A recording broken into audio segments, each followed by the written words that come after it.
Bueno, buenas tardes. Pues nada, agradecemos la participación y vuestro interés en la formación que hemos presentado hoy desde el Colegio de Abogados de Málaga, concretamente la innovación y tecnología como palanca para hacer rentables los despachos de abogados en relación con los negocios. Y sin más os voy a presentar el ponente en el día de hoy. Es José Luis Pérez Benítez, es abogado, asesor de firmas de servicios profesionales, es el presidente de la sección de gestión de despachos e innovación del Colegio de Abogados de Madrid. Encantada de que estés aquí con nosotros. Damos tu presencia y sin más le doy la palabra a mi compañera Rocío Ramírez, que es la coordinadora de la sección de gestión de despachos en el Colegio aquí de Málaga.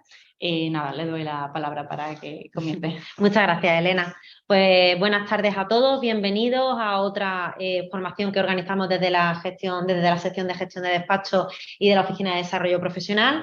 Tenemos el placer de que nos acompañe José Luis Pérez Benítez, que es un experto consultor que nos va a ayudar a ver y a visualizar de qué manera podemos hacer más rentables nuestros despachos, de qué manera la tecnología y la innovación puede ser una herramienta más y nos va a ayudar a convertirnos en mejores empresarios, porque en definitiva somos abogados, pero la partida esta es la que tenemos un poquito pendiente.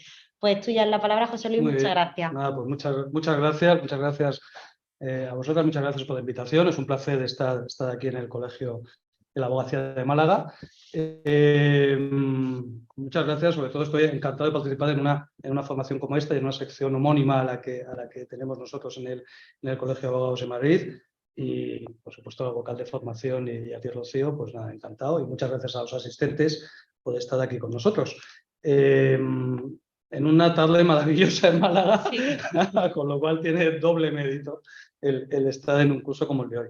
Y efectivamente, como decía Rocío, yo creo que un poco el tema que queremos contar hoy es esto, ¿no? Y es no tanto en sí tecnología, sino realmente, rentabilidad de un despacho de abogados y luego ver cómo la tecnología puede ayudar. Pero sobre todo es un poco lo que comentabas, ¿no? La visión empresarial del negocio, que es algunos conceptos, probablemente no vamos a contar hoy nada que no se sepa, pero pretendemos darlo un poco ordenado. Y es qué tenemos que medir de una rentabilidad de un despacho de abogados, cuáles son las palancas de la rentabilidad y luego ver cómo la tecnología, independientemente de la que sea, nos puede ayudar en función del negocio al que nos dedicamos y nos puede ayudar a ser, en ocasiones hay veces que nos ayuda en ventas o hay veces que nos ayuda en reputación, y aquí cómo nos puede ayudar, sobre todo qué deberíamos buscar para que nos ayude que sean más rentables los despachos de abogados. Y veremos qué es rentabilidad. Rentabilidad es, bueno, pues ingreso menos gasto, ¿cuánto me queda? ¿No? Bueno, pues vayamos a hacerlo un poquito más complicado, pero no mucho más. Los negocios de firmas profesionales, como son de servicios profesionales, como los despachos de abogados, en el fondo la gestión es bastante sencilla, bastante más difícil gestionar, no sé, unos altos hornos o una fábrica de cemento. Esto no tiene tanta complejidad, pero sí tiene algunas especialidades que conviene tener claras y que yo creo que es un poco los objetivos de la sesión. Así que, si queréis, nos ponemos ya con ello. Yo me tengo que acompañar de una presentación para que sea más fácil el hilo conductor de lo que os quiero contar. Y le voy a empezar aquí a toquetear en el Zoom y a compartir pantalla para todos aquellos que están online, que podáis seguir conmigo la misma presentación. Así que, sin más dilación, nos ponemos en marcha. Deberíamos estar viendo, yo creo, Rocío, que tú también tienes conectado como asistente, entonces deberíamos estar viendo la presentación. ¿De qué vamos a hablar? Como decía, es realmente esto, ¿no? La rentabilidad de los despachos de abogados, qué son lo que llamamos los 4 posicionamientos, los factores de beneficio, cuáles son un poco los profit levels, los factores de beneficio que tenemos que tener presentes en nuestro negocio y cómo la tecnología, qué tipo de tecnología nos puede ayudar. Y si nos da tiempo, que seguro que espero que sí, pues podemos hablar un poco de algunas claves de cómo implementar tecnología, ¿no? Que es por dónde deberíamos empezar. No hablaremos ni de servicios, ni de marcas, ni de productos concretos, que hay muchos en el mercado, a lo mejor luego surgen algunas preguntas, pero sí realmente cómo deberíamos implementar. Y estos debería estar yo siendo capaz de pasar pantalla, me temo que con esto. Y estos deberían ser los objetivos. Como decía, es un poco, voy a seguir, tenemos un rato razonablemente largo, Yo espero que no se haga demasiado aburrido, pero sí quiero construir un poco desde abajo. O sea, quiero decir que la rentabilidad de una firma de abogados tiene unos pocos condicionantes que debemos mirar y que debemos conocer. ¿Pero por qué? ¿Por qué tiene esos condicionantes? Y es realmente pues esta frase, es que los despachos abogados son distintos a otra cosa, los abogados somos distintos. Bueno, pues sí, en el fondo sí, esa afirmación es cierta en cuanto que las firmas de servicios profesionales tienen algunas peculiaridades distintas a otro tipo de servicios. Las firmas de servicios profesionales, las reglas las compartimos.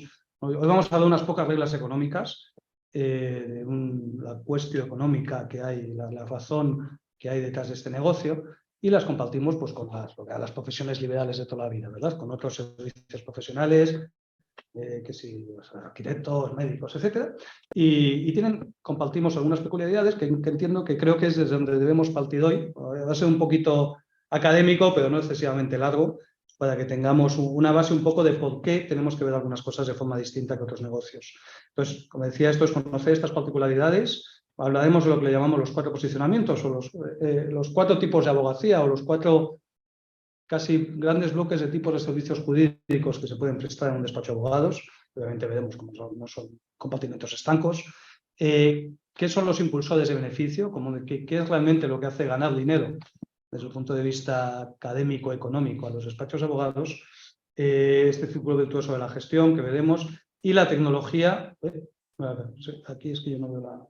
Pero bueno, la tecnología y la influencia en la rentabilidad, que es un poco el objeto, el core de la sesión de hoy, pero que para ello quería hacer que tengamos estas bases económicas más claras. Entonces vayamos a, como decía, lo primero, o sea, ¿realmente son diferentes las firmas de abogados? Pues sí, la respuesta es sí. ¿Y en qué son diferentes? ¿Verdad? ¿A qué nos dedicamos los abogados? ¿A qué nos dedicamos los servicios profesionales? ¿Y qué es realmente lo que vendemos? Veamos cómo, en el fondo, son servicios. Bueno, si os digo, parte de la elaboración, si tenéis más interés, hay una bibliografía muy completa al respecto, hay una doctrina muy consolidada y nosotros, pues, partimos, aparte de pues, estudios propios. En el fondo, mucho de lo que os voy a contar tiene una base teórica en las investigaciones y el programa de Asisnanda, que es un profesor, es una institución en servicios profesionales de la Harvard Business School. Entonces, como decía, ¿qué son los servicios? O sea, los servicios, no sé, una agencia de viajes, cuando todavía siguen existiendo, aunque muchos compremos los viajes por internet, ¿no? Pero en el fondo lo que tenemos es, hay un asunto, viene un cliente con un problema, ese cliente con un problema que nos plantea unos hechos, una situación, aparte de todo el contenido subjetivo y emocional que le puede acompañar. En el fondo hay una serie de hechos, unos condicionantes externos, unos condicionantes extrínsecos e intrínsecos de ese asunto, de su problema, y lo primero que se debe realizar dentro de un servicio es un diagnóstico. Y lo mismo otras profesiones que no sean en sí mismas profesionales, ya veremos cuál es la diferencia. Es un servicio de fontanería, alguien que nos viene a ayudar en casa a arreglar cualquier historia, pues lo primero es hay un problema y ese problema hay que realizar un diagnóstico. Un diagnóstico casi previo, originario, ¿no? ¿Qué es lo que está sucediendo? Estos hechos hacia dónde nos apuntan, ¿no? Luego, a través de un proceso deductivo, tenemos este inicial diagnóstico. Ya hay un señor que no me paga, hay un inquilino que no me paga la renta, pues esto es un desahucio. Vamos a ver qué hay que hacer, ¿no? Entonces, esto ya nos lleva a lo que se llama el proceso deductivo, un proceso de inferencia complejo para, a partir de ahí, obtener un tratamiento. Hay que plantear un desahucio, así, o asado, o no se puede, porque es un señor que está dentro de las limitaciones, en fin, de las situaciones económicas en las que no se puede producir un lanzamiento, lo que sea. Y a partir de ahí lo que hacemos es, pues, ese tratamiento, lo que se produce es una entrega al cliente. Si es una agencia de viajes o es otro tipo de servicio, tenemos un asunto, un diagnóstico, un pequeño proceso deductivo de inferencia que ahora me detendré en él. De esto se deriva un tratamiento. ¿Qué es lo que hay que hacer? Debemos acometer algunas acciones concretas y debemos ponernos en marcha, ejecutar ciertas tareas. Y esto lo que se hace es finalmente una entrega al cliente. Esa entrega, pues probablemente a lo mejor es un procedimiento judicial, ¿no? En el fondo va a ser solo la sentencia, sino que es este proceso de entrega. Pero esto en sí mismo sería lo que es proceso de servicios. Mis padres se quieren ir de viaje al Mediterráneo, yo tengo pequeño diagnóstico de ayudarles a ver qué tipo de viaje, qué tipo de condicionantes tienen, etcétera, con este pequeño proceso de inferencia que se llama, otorgar un tratamiento y entregar finalmente este development, entregar el servicio al cliente, en muchas ocasiones, como decía, eso, con el cliente, tengo el contrato, entregamos, o a través de una institución, como es un procedimiento judicial. Esto no es más que también un proceso elaborado de entrega al cliente. La diferencia principal de los servicios profesionales está dentro de este proceso deductivo, y esto es lo que lo hace más difícil, por así decir, ¿no? Y tiene este valor, y esta es la diferencia. Y es que ese proceso de diferencia, ese proceso deductivo que se genera en la cabeza del profesional, ahora veremos cómo alguna tecnología puede ayudar en algún momento cuando la cabeza del profesional no es tan necesaria, en cierto modo, pero es lo que tiene la fundamental distinción, es ese tipo de conocimiento que se necesita para ese proceso deductivo, en el que a través de un diagnóstico previo originario llegamos a un tratamiento complejo. Y es que ese tipo de conocimiento es abstracto, es interrelacionado y es muy amplio. Esto es lo que realmente es la esencia del servicio profesional y la esencia de la abogacía. Al final esto podemos vender o no vender tiempo, ya lo veremos, pero ese tiempo lo que requiere es un conocimiento, el porqué de estas clases de formación, es decir, o la continua formación en la profesión, el porqué las especializaciones, el porqué el no solo especializarse, sino también tener unos conocimientos genéricos de la gran parte del derecho, hace que esta dificultad se genera precisamente para que ese proceso de inferencia abstracto, interrelacionado y amplio es un conocimiento específico el que hay que tener para ejercer la abogacía, ¿verdad? Abstracto en cuanto a, obviamente, en cuanto a esa complejidad, interrelacionado en el sentido de que cada vez más se tiene que entender no solo de derechos, sino del propio negocio del cliente, nos interesa muchas veces, o sea, decir, todos los condicionantes propios del asunto concreto, que pueden ser cuestiones macroeconómicos o microeconómicos o cuestiones, no sé, casi sanitarias, etcétera, ¿no? Entonces, al final es un conocimiento que no es solo un conocimiento jurídico, sino es un conocimiento mucho más amplio y que tiene una capacidad de interrelación. Por eso, la dificultad del aprendizaje de la abogacía. Como decía un maestro mío, a ser abogado se aprende abogaciando. Pues esto es un poco así, o sea, esto sigue siendo en el fondo, ahora vemos como algunas partes no, pero en general es los servicios profesionales, casi yo mantengo todavía que se siguen pareciendo un poco a las profesiones medievales, en las que hay maestro, oficial y aprendiz. ¿Y por qué? Precisamente porque este proceso deductivo que se produce en la cabeza requiere un conocimiento tan amplio y unas interrelaciones que solo se generan con la capacidad y con la práctica. Y esto es lo que nos no sé si el máster de acceso, más las prácticas, la antigua pasantía, etcétera, esto es lo que se pretende, ¿no? Y es que este conocimiento no se adquiere en sí mismo, no está enlatado, sino que se va generando a medida que se va practicando y se generan nuevas interrelaciones en estos procesos. Este pequeño rollo teórico para decir que efectivamente, o sea, quiero decir, muchas de las otras profesiones que tienen sus distintos tipos de conocimiento, pero sobre todo en diferencia de otros tipos de servicios que no necesitan de un proceso deductivo tan complejo. Y ahora es lo que quiero decir es cómo sí en ocasiones sí hay una parte de servicios jurídicos que sí van directamente del diagnóstico al tratamiento. No necesitan ni que sean ni más fácil ni más difícil, sino que de su propio diagnóstico viene casi de forma automática su tratamiento de una forma muy inmediata.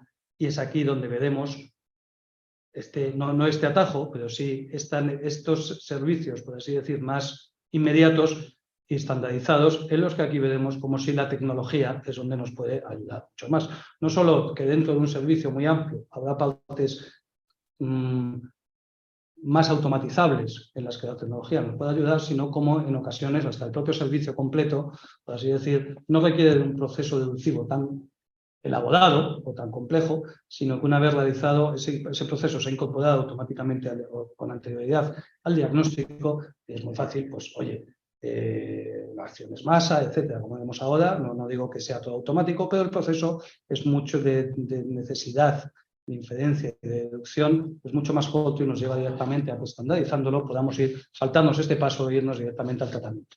Y aquí es donde veremos que ya hacer este breve esfuerzo inicial para ver que es que aquí, es en estos momentos, el por qué la tecnología nos puede ayudar en algunos tipos de procesos es precisamente por esto, porque nos saltamos ese proceso de inferencia y probablemente incluso esa necesidad de curva de aprendizaje tan larga, etcétera. ¿Qué otras diferencias tienen los servicios profesionales, tienen la abogacía pues obviamente unas diferencias en el servicio, veremos con el servicio, los elementos intangibles, que es distinto. La clave del negocio de la abogacía es la simetría de la información que se produce entre el abogado y su cliente. Es igual que en otras profesiones, y entre el médico y el paciente, etcétera, aunque Google esté intentando acabar con esto. Pero en el fondo el negocio no es más que un negocio de asimetría de información, no solo de conocimiento. Y esto genera también estas ciertas peculiaridades, y es que el servicio que se entrega, pues obviamente es intangible. Hablábamos un poco de esta entrega al cliente, pero no deja de ser, yo podré entregar un contrato de arrendamiento mejor o peor terminado, pero lo que yo estoy generando absolutamente es intangible, y ya veremos cómo también es difícil de evaluar, ¿no? En este sentido, y ahora lo vamos a ver más despacio, aquí no hay unos maravillosos boquedones, ni hay una pared pintada. Hay un servicio en el que alguien me está diciendo, pues usted lo que tiene que hacer es presentar una redivitoria, o esto se trata de un legado de residuo. Bueno, pues muy bien. ¿Y esto qué significa, verdad? Y ahora veremos, pues, estas son las dos condiciones principales, la intangibilidad. En algunos momentos a veces hay que paquetizar a la hora de hacerle visible al cliente qué es lo que estamos prestando, pero en el fondo no deja de ser algo que se está desarrollando dentro del cerebro de un profesional, y esto pues es difícil de aprender, en el sentido de agarrar, y a la vez es muy difícil de evaluar. ¿Por qué es difícil de evaluar? Es difícil de evaluar en este sentido, primero por su intangibilidad, no dejan de ser ideas y opiniones, y además por esta asimetría de la información. Y aquí es donde os pongo una de las primeras matices, y es cómo se realiza la evaluación del servicio. ¿Qué hay cuando un cliente decide que un abogado es bueno o es malo, o que le han tratado bien, o que le han prestado un buen servicio? Todo esto es necesario para que luego podamos hablar de rentabilidad, ¿vale? Pero en el fondo, ¿qué es? Nosotros, ¿cómo evaluamos las cosas? En general, pues cuando ¿cómo evaluamos cualquier entrega? Lo que estamos haciendo es una valoración subjetiva, en el que entregamos probablemente un bien a cambio de un servicio que queremos obtener, y lo que hacemos es una valoración negocial de qué gano más. Pierdo un dinero y gano pues, un coche, ¿verdad? Pues entonces lo que estamos haciendo es verificar, y luego tenemos que ser capaces, en un servicio es un poco lo mismo, lo que hace el cliente, lo que hacemos todos, es evaluar qué es lo que recibimos. Si es intangible y existe esta asimetría de información, yo precisamente voy a un profesional porque no tengo los conocimientos, el porqué de la confianza y el porqué de la reputación y el porqué es tan necesario se basa precisamente en esta dificultad de evaluación, en esta asimetría de información. Yo, si soy abogado, pues probablemente sí puedo saber si contrato un abogado para otros servicios, si lo ha hecho mejor o peor. El resto del común de los mortales no tiene por qué. ¿Cómo evaluamos esto? Al final es, como decía, una correspondencia entre lo que estamos observando es el resultado que he obtenido, sería un poco el output, o sea, qué he obtenido yo como cliente, y a la vez qué esfuerzo o qué habilidades ha puesto el profesional, ¿no? Estos son los dos parámetros que yo podría valorar.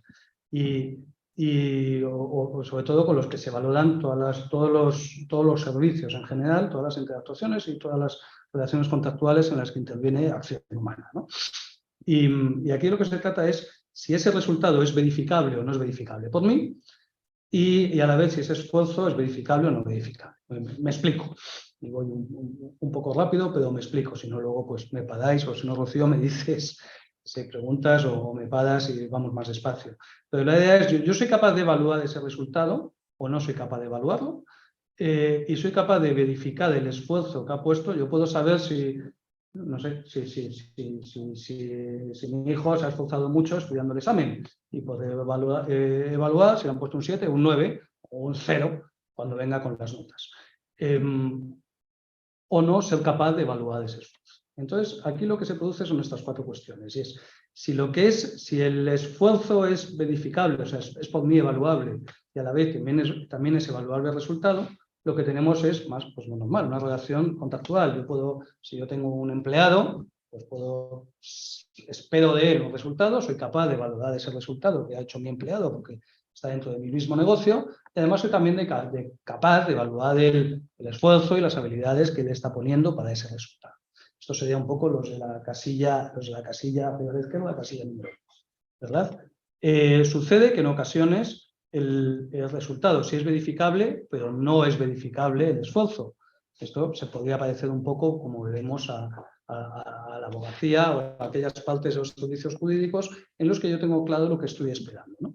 Pero esto es lo que una relación contractual básica se basa precisamente en esto. O sea, yo espero que me pinten una pared, o espero que me entreguen un coche que funcione, yo puedo verificar el resultado, yo sé si ese coche funciona o no, yo sé si el grifo está o no está arreglado porque lo hago y sale agua, pero soy incapaz de verificar el esfuerzo, las habilidades, y me importa en cierto modo también poco. Porque yo no podré saber si para hacer el coche lo han hecho ingenieros me puedo imaginar, lo han hecho ingenieros muy listos, pero me da un poco igual si han tardado una hora o han tardado un año en hacerme el coche. Y en este sentido tampoco sé si han puesto todos sus esfuerzos o mientras apretaban los tornillos estaban viendo el fútbol. En este sentido, eso se basa en las relaciones contractuales. Yo quiero tener un resultado. La diferencia clásica del arrendamiento de obra y el arrendamiento de servicios, su base económica también es esta misma matriz, ¿no? Por otro lado, estarían aquellos en los que yo sí puedo evaluar el esfuerzo, pero no el resultado, es lo que se denomina solo una relación de supervisión. Y luego la parte mollar, es aquí donde estarían los servicios profesionales, donde estaría la mayor parte de los servicios jurídicos y de la abogacía, la mayor parte de las relaciones entre cliente y abogado, están en esta otra casilla de aquí abajo. Y es, el cliente por lo general no es capaz de evaluar, de verificar realmente el esfuerzo y las habilidades que ha puesto su abogado, o no tendría por qué. Precisamente por esa asimetría de información, que es la base de este negocio, y a la vez tampoco puede entender bien el resultado. O sea, quiero decir, podemos perder el pleito y poder tener la culpa el abogado, o podrá tener la culpa el juez que me tenía manía, o podrá tener la culpa el abogado contrario, o sencillamente que no teníamos razón y se ha hecho justicia. Pero es difícil que yo pueda evaluar el resultado en general, en la mayor parte de los servicios jurídicos, el cliente no tiene los conocimientos, precisamente por este conocimiento de inferencia, proceso deductivo, y en el fondo le debería dar igual, y realmente le da un poco igual, el esfuerzo o las habilidades que deberíamos haber puesto. Si al final yo como cliente obtengo un resultado satisfactorio y mi abogado ha conseguido llevar este asunto en 10 minutos, en vez de en 10.000 horas, pues en el fondo me debería dar igual. Y esto es por eso, porque aparte de que se pueda considerar que una relación contractual, etcétera, es por lo que es necesario, al no ser verificables, ni el input ni el output, o sea, ni el esfuerzo, ni las habilidades, ni el resultado, es porque la base económica de las relaciones con los clientes pues se basan en reputación, en lealtad y en profesionalidad, no tanto contractual. El hecho, ya lo vemos, el hecho de un colegio de abogados de Málaga, por ejemplo, en su razón última, es precisamente esta cuestión de profesionalidad. Al existir una asimetría de información, no ser verificable el esfuerzo que mi abogado, las habilidades que mi abogado tiene. Puede buscar el que se considera, no sé, hay algunos, los hay con más premios y con menos premios, con más placas y con menos placas, pero en el fondo estos son solo elementos que me pueden ayudar a obtener la reputación. La reputación es tan necesaria porque precisamente esta asimetría de información hace que sea muy difícil de evaluar por el cliente las cuestiones. Y aquí es donde se produce realmente, y esto es interesante verlo ahora, y es la interacción de los clientes se basa precisamente en esta asimetría. Una vez que un cliente, ¿por qué la lealtad de los clientes? ¿Por qué necesitamos reputación? Porque un cliente al final nos acaba escogiendo a nosotros para la prestación de servicio, viene determinada también por esta pequeña matriz, que son dos variables que son interesantes tener en cuenta. Y es esta relación entre el cliente y el proveedor, entre el abogado y su cliente, es si la relación es repetida o es la primera vez o es una relación única, y si la interacción con otros clientes es posible o imposible. Me explico.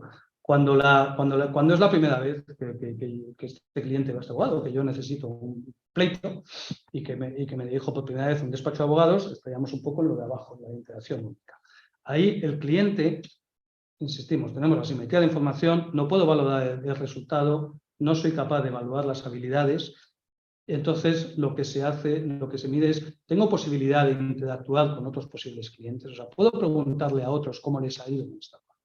Esta es un poco la clave. De ahí, los rankings, el directorio, los premios, surgen mucho en base a esto, ¿no? Y es, ¿cuán fácil es que yo pregunte, oye, a mi vecina del quinto, qué tal le llevó el divorcio, pues esta abogada donde yo quiero ir? Si es muy fácil o muy difícil, si es posible o imposible esa interactuación. Y por otro lado, si es la primera vez que ya es abogado o ya es una vez repetida. Oye, que que asisto o que necesito los servicios de este abogado. Y entonces es donde lo vemos, y es cuando ya he ido varias veces. Además es muy posible que yo hable con otros clientes, somos abogados de empresa, que trabajan con varios despachos de abogados, que a la vez conocen, otros están continuamente trabajando con despachos de abogados y que a la vez conocen a otros in-house, a otros despachos, a otros abogados de otras empresas. Esto es mucho más fácil la interacción, estaría dentro de la casilla de posible y repetida. Ahí es donde funciona la lealtad y la reputación. Sin embargo, cuando es muy difícil que yo pueda interactuar con otros clientes, un poco lo de el anunciado en TV, se ponía antes en algunos productos, precisamente intentaba hacer más fácil la interacción con los clientes, ¿no? Cuando es repetida y es imposible, ponemos imposible como dificultosa, lo que nos basamos es un poco exclusivamente en la lealtad. La mayor complejidad viene abajo, y es cuando es la primera vez.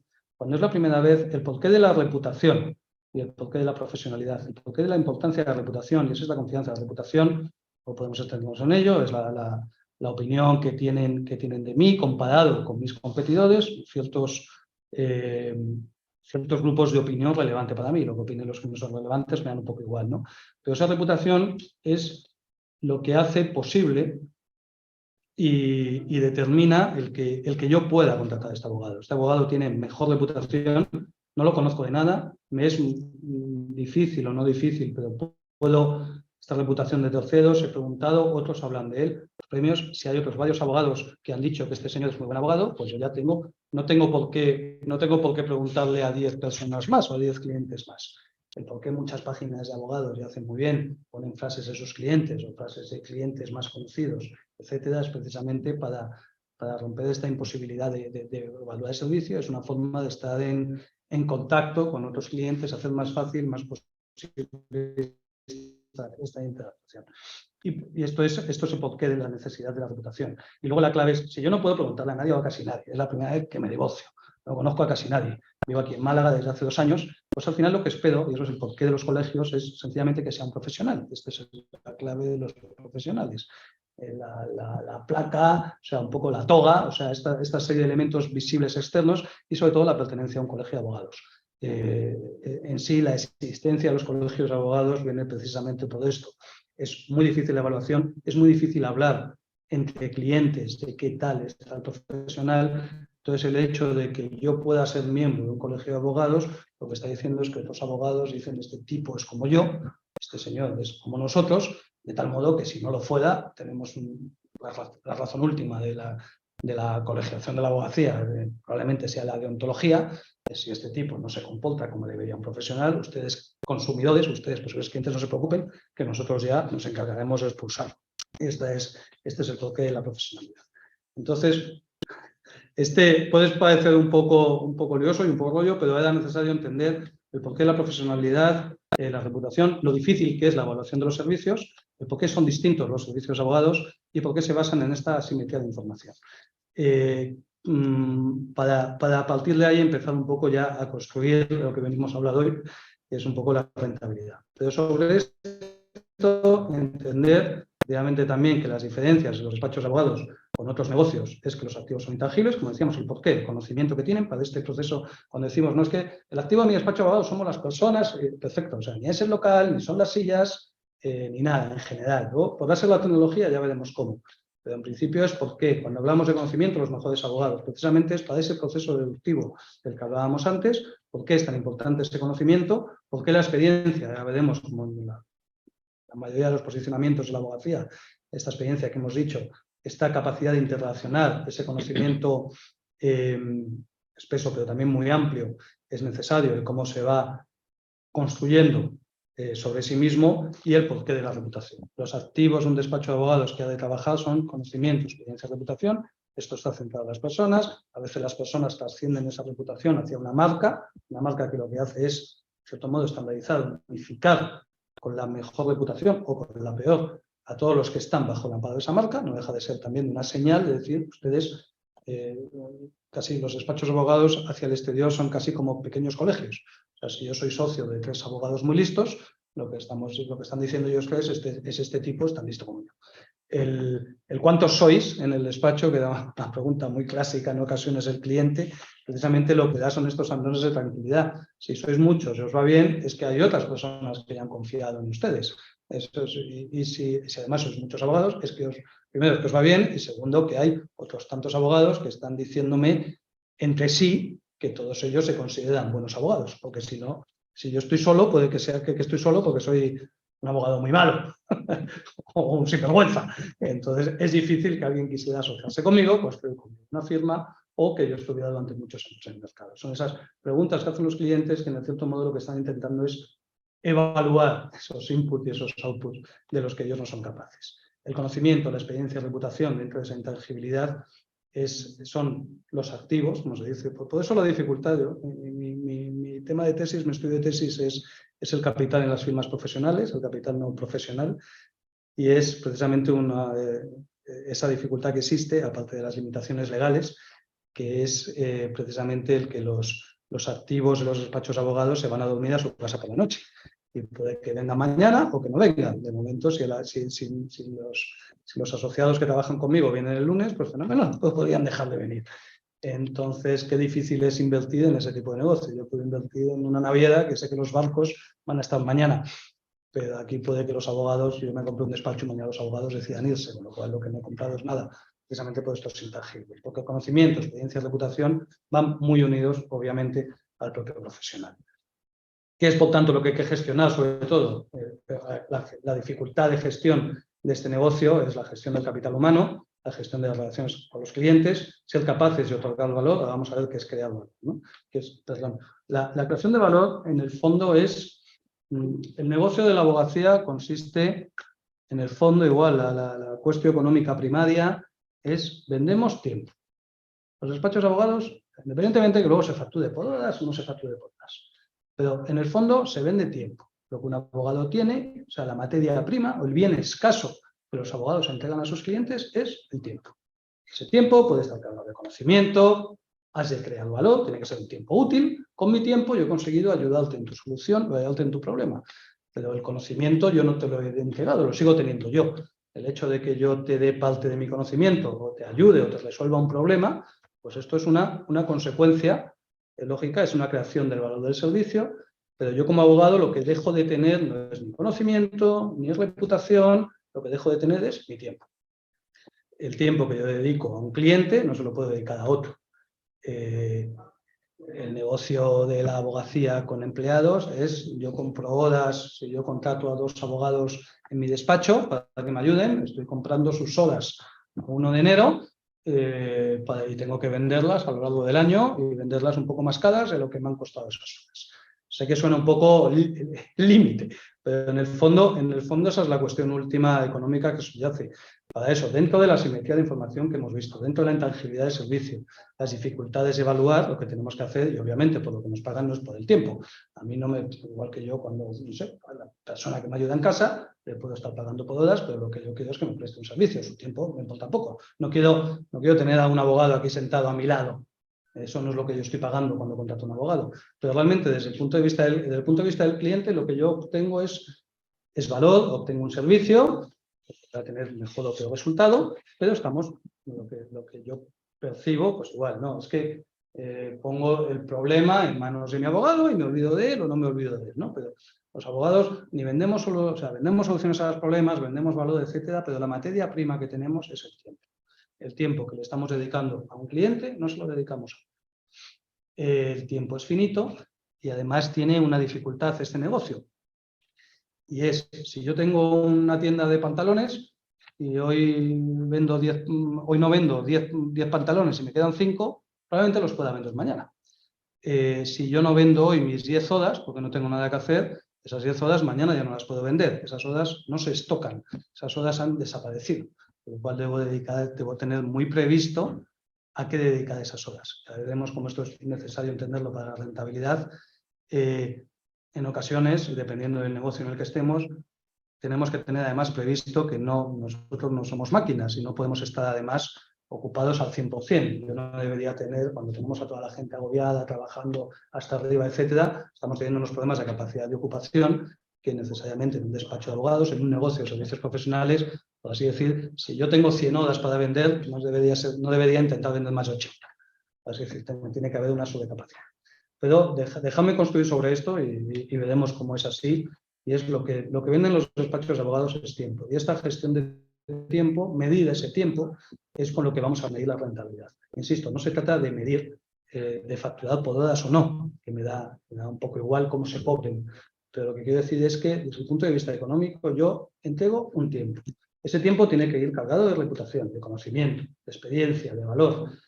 Pero si yo resuelvo un problema de mi cliente en 1 hora o en 6 horas, va a ser muy determinante de qué otras cosas puedo hacer con ese tiempo, de si soy, no sé si mejor o peor abogado, eso puede quedar un poco igual, pero sí qué precio puedo cobrar, cuánto dinero puedo ganar, qué necesidades de apalancamiento, o sea, de personas que trabajen conmigo necesito y a la vez qué tipo de servicio quiero estar vendiéndole al cliente. El porqué de la especialización, por ejemplo, sencillamente al final es una cuestión de tiempo.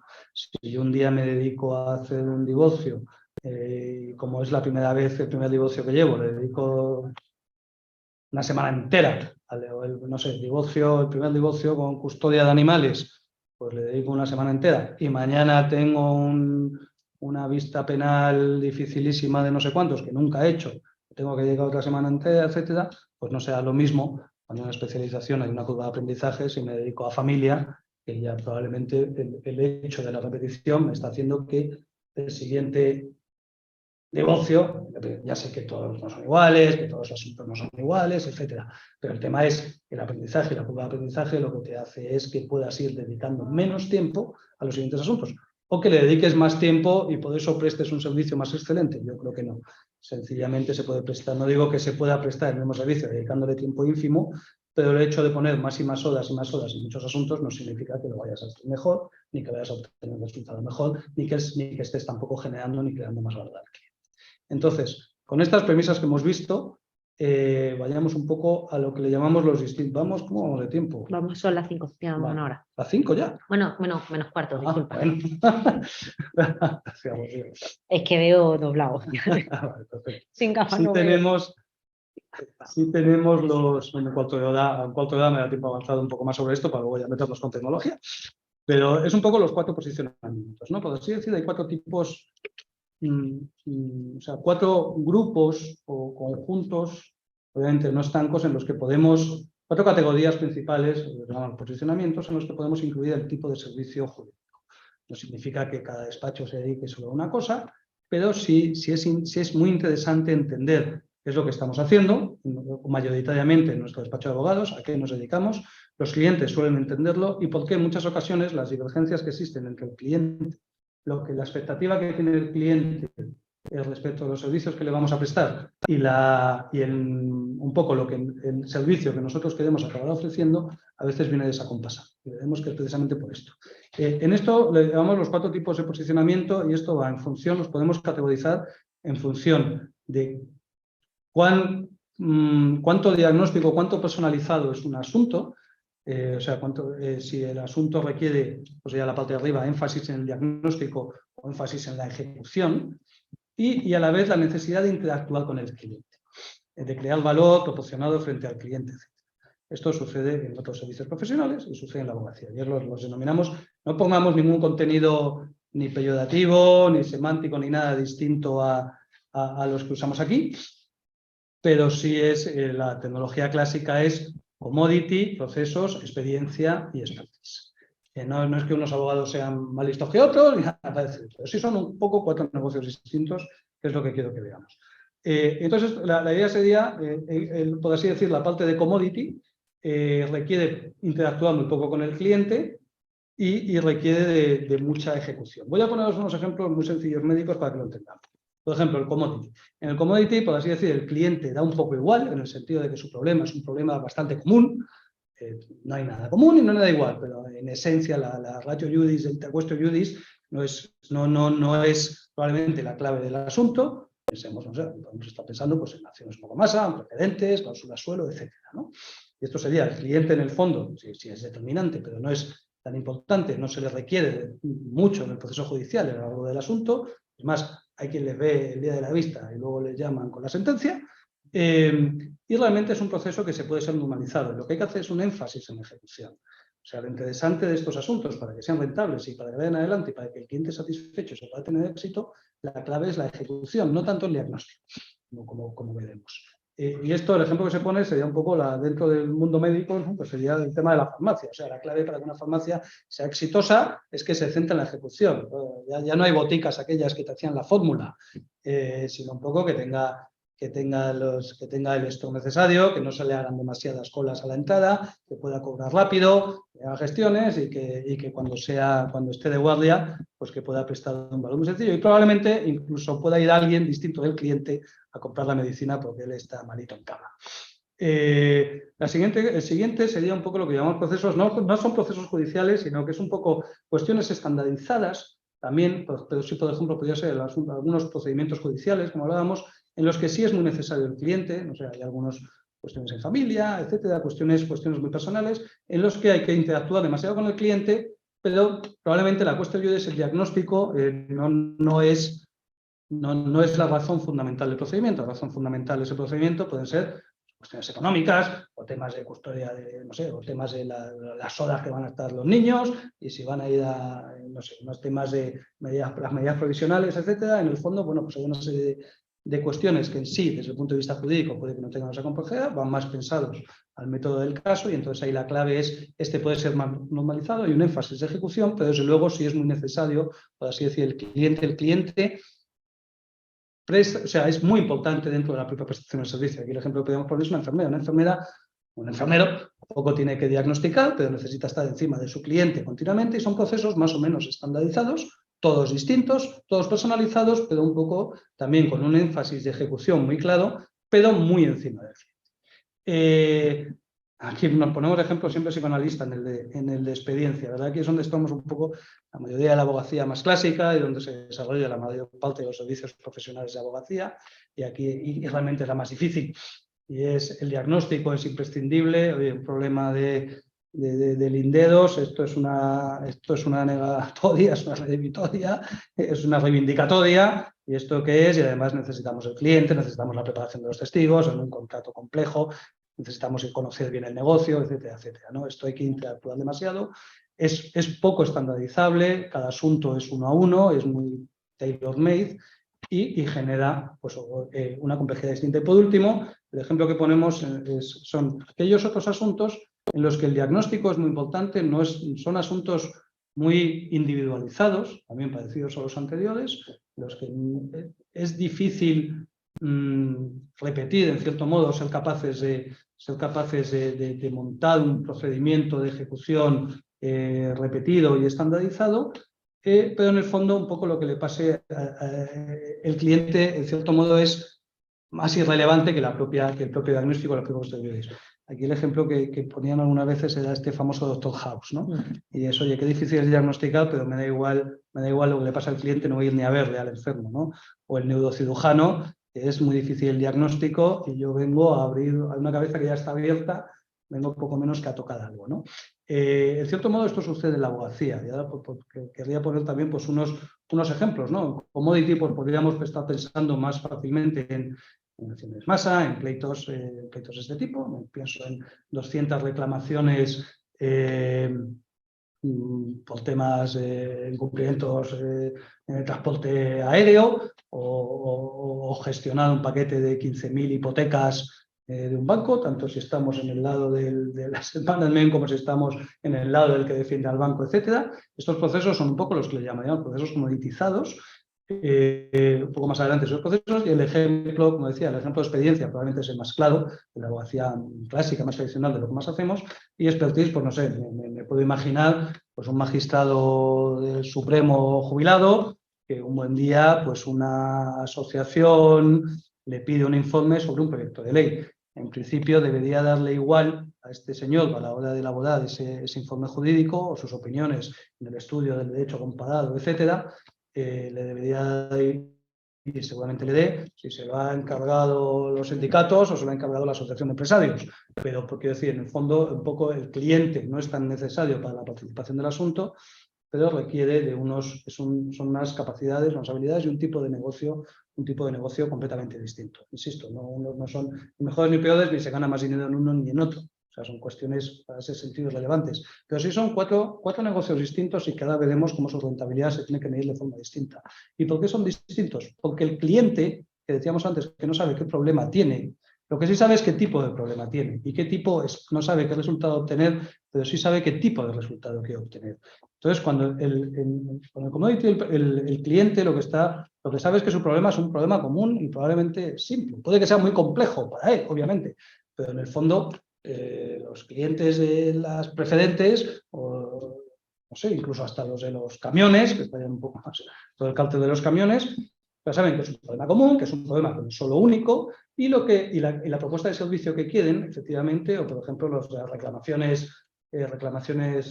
por deficiencias en el transporte aeronáutico, pues realmente la clave de este negocio es la eficiencia. Lo que yo quiero es que sea eficiente, que me informen, que me comenten, que no se me pasen los plazos. Sé que conmigo no van a inventar la rueda jurídica. No estoy buscando un abogado que haga una tesis doctoral con mi asunto, sino que lo que estamos buscando es un problema común. Y la propuesta de servicio, precisamente, que hay que darle a esos clientes es ser eficiente en esa prestación de servicio. Lo que estamos buscando es esa eficiencia.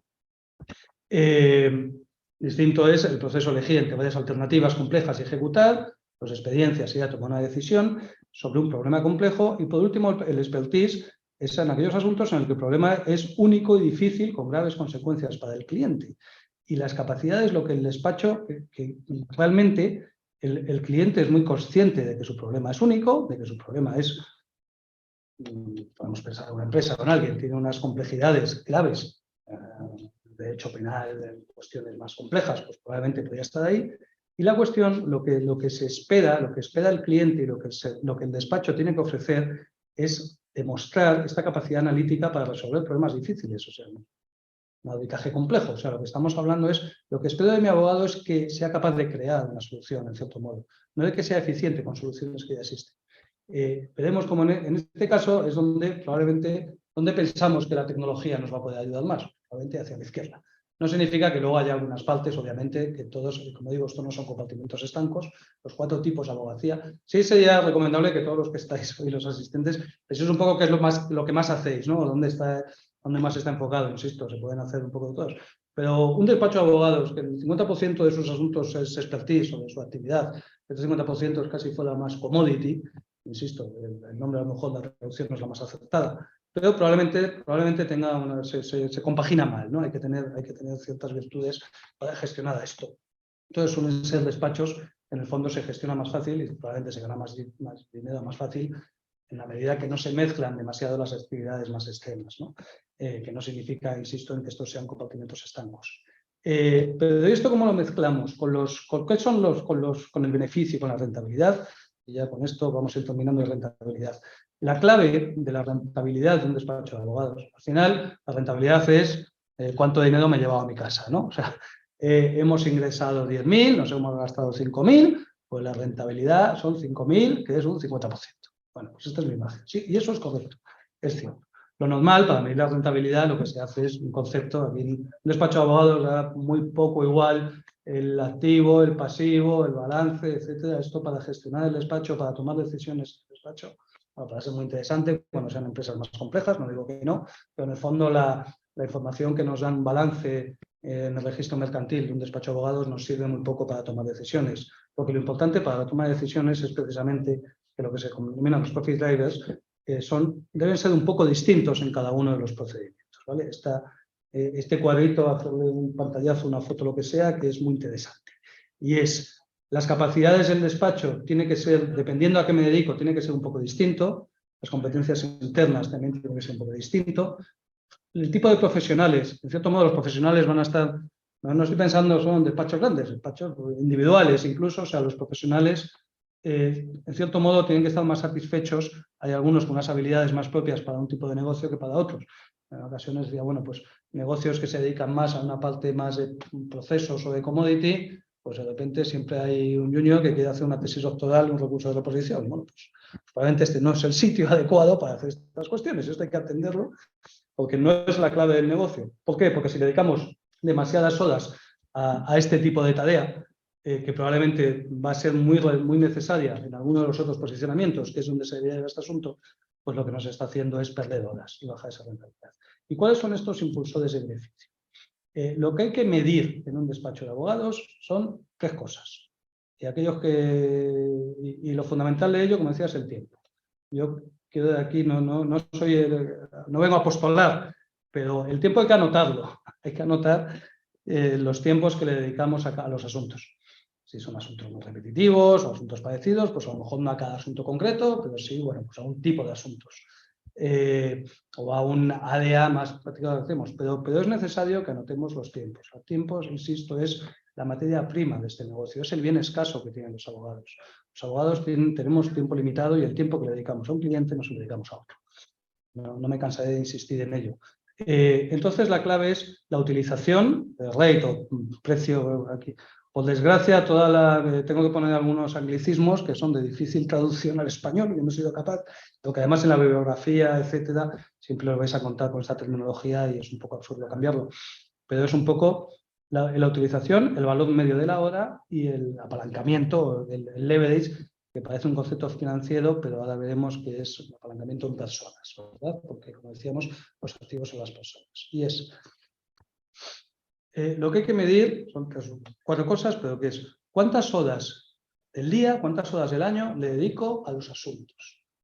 Esto es que no hacemos otra cosa. Sí, en un despacho de abogados, si yo estoy, digamos, 8 horas en el despacho, probablemente 6 horas se las dedico a los asuntos y otras 2 horas, me invento, otras 2 horas al día, pues se las dedico a vender, o a como cliente, o a la formación en el colegio de abogados, o a estudiar, o a lo que sea. O sea, hay unas tareas que son en el asunto del cliente y hay otras tareas propias de la profesión o del negocio, o a gestionar mi negocio, o a formar a mis profesionales, ¿no? Es que, por así decirlo, es la tradicional que se llama horas facturables y no facturables. Lo que pasa es que este concepto se confunde con aquellos que dicen, yo es que no facturo por horas, ¿vale? Pero hay, por así decir, unas horas que tú le estás dedicando al cliente y otras horas que le estás dedicando a ti mismo o a tu negocio, o a vender, ¿vale? Y dar una conferencia, o recibir una conferencia, o invitar a comer a un cliente, pues, o publicar un artículo, pues son horas no facturables. El grado de utilización de horas, lo que medimos aquí es, imaginemos que son 10 horas las que dedicamos al día a la profesión, que seguramente son más. Pero es, pues si de esas 10 horas, 8 las dedico a los asuntos y otras 2, que no son asuntos, pues mi grado de utilización, por así decir, es un 80%.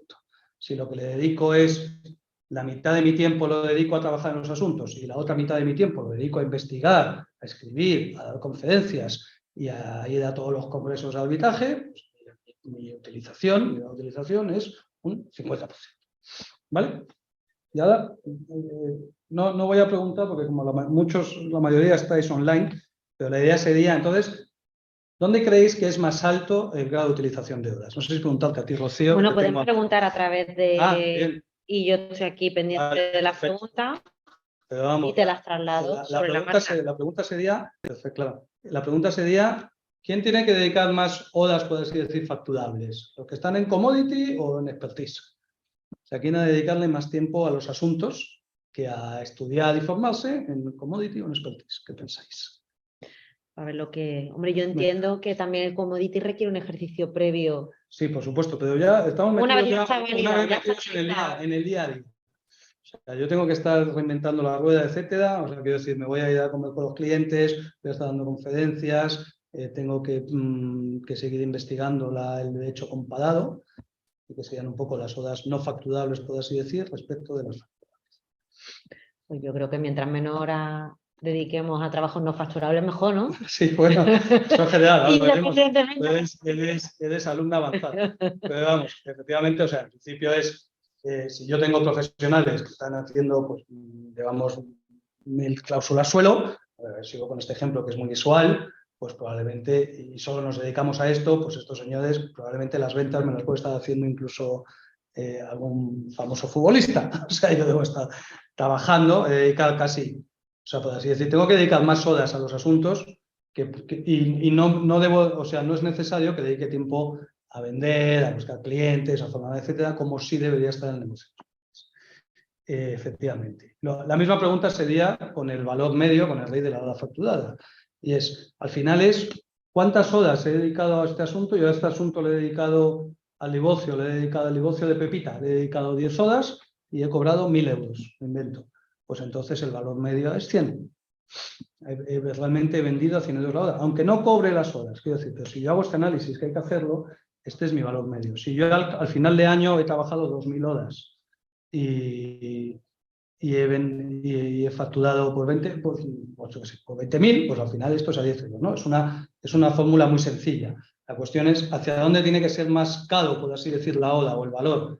Pues, efectivamente, hacia expertise. Por eso, ¿por qué los precios son más baratos en commodity? Probablemente también en expertise son más caros, aquellos también que lo cobran por precio hora, precisamente no por, aparte de porque pueda haber más valor, etcétera, etcétera, sino también porque son realmente menos horas las que se están vendiendo.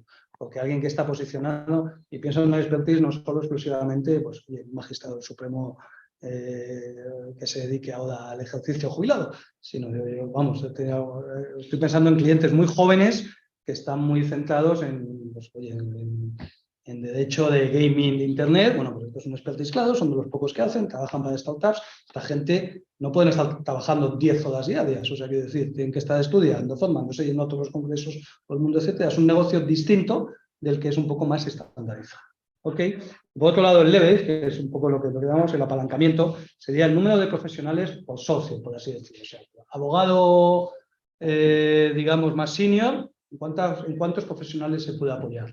Pues evidentemente, esto crece hacia los despachos que llevan más parte de commodity, pues ahí puede haber un equipo de 100 personas trabajando, es un director, y sin embargo en la parte de expertise, oye, pues seguimos con este ejemplo de especialista jubilado en alguna materia, pues podrá tener, a lo mejor hay 10 juniors y se pelearán por llevarle la maleta, pero se va a poder apalancar poco, porque lo que el cliente espera es que precisamente el trabajo, el servicio lo preste esta persona concreta, podrá tener ayuda, no digo que no, pero lo que estoy esperando es que tú me des una solución muy inventiva al negocio, al problema que yo tengo.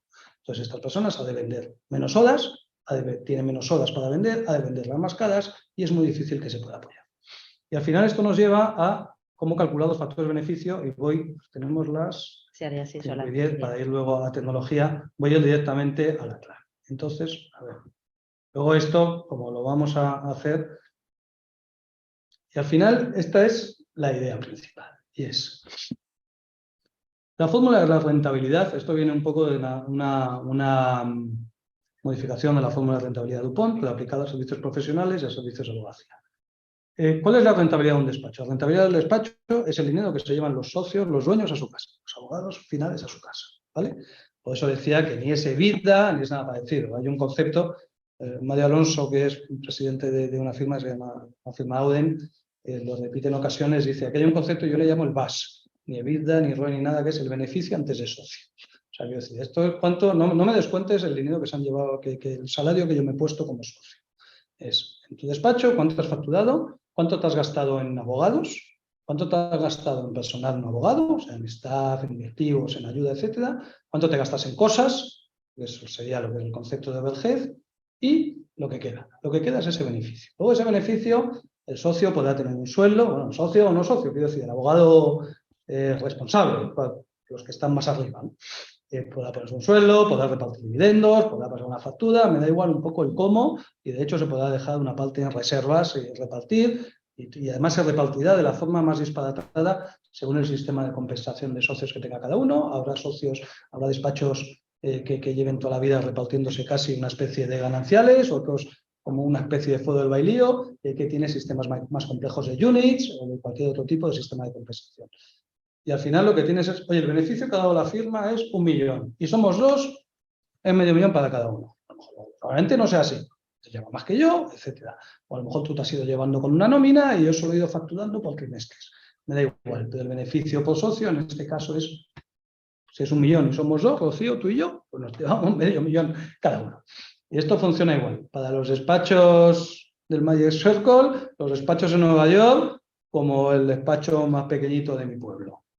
La razón económica es la misma. Y esta es la fórmula de la rentabilidad. Ya veremos por qué es esto necesario, porque la rentabilidad en qué nos va a ayudar y cómo, la tecnología.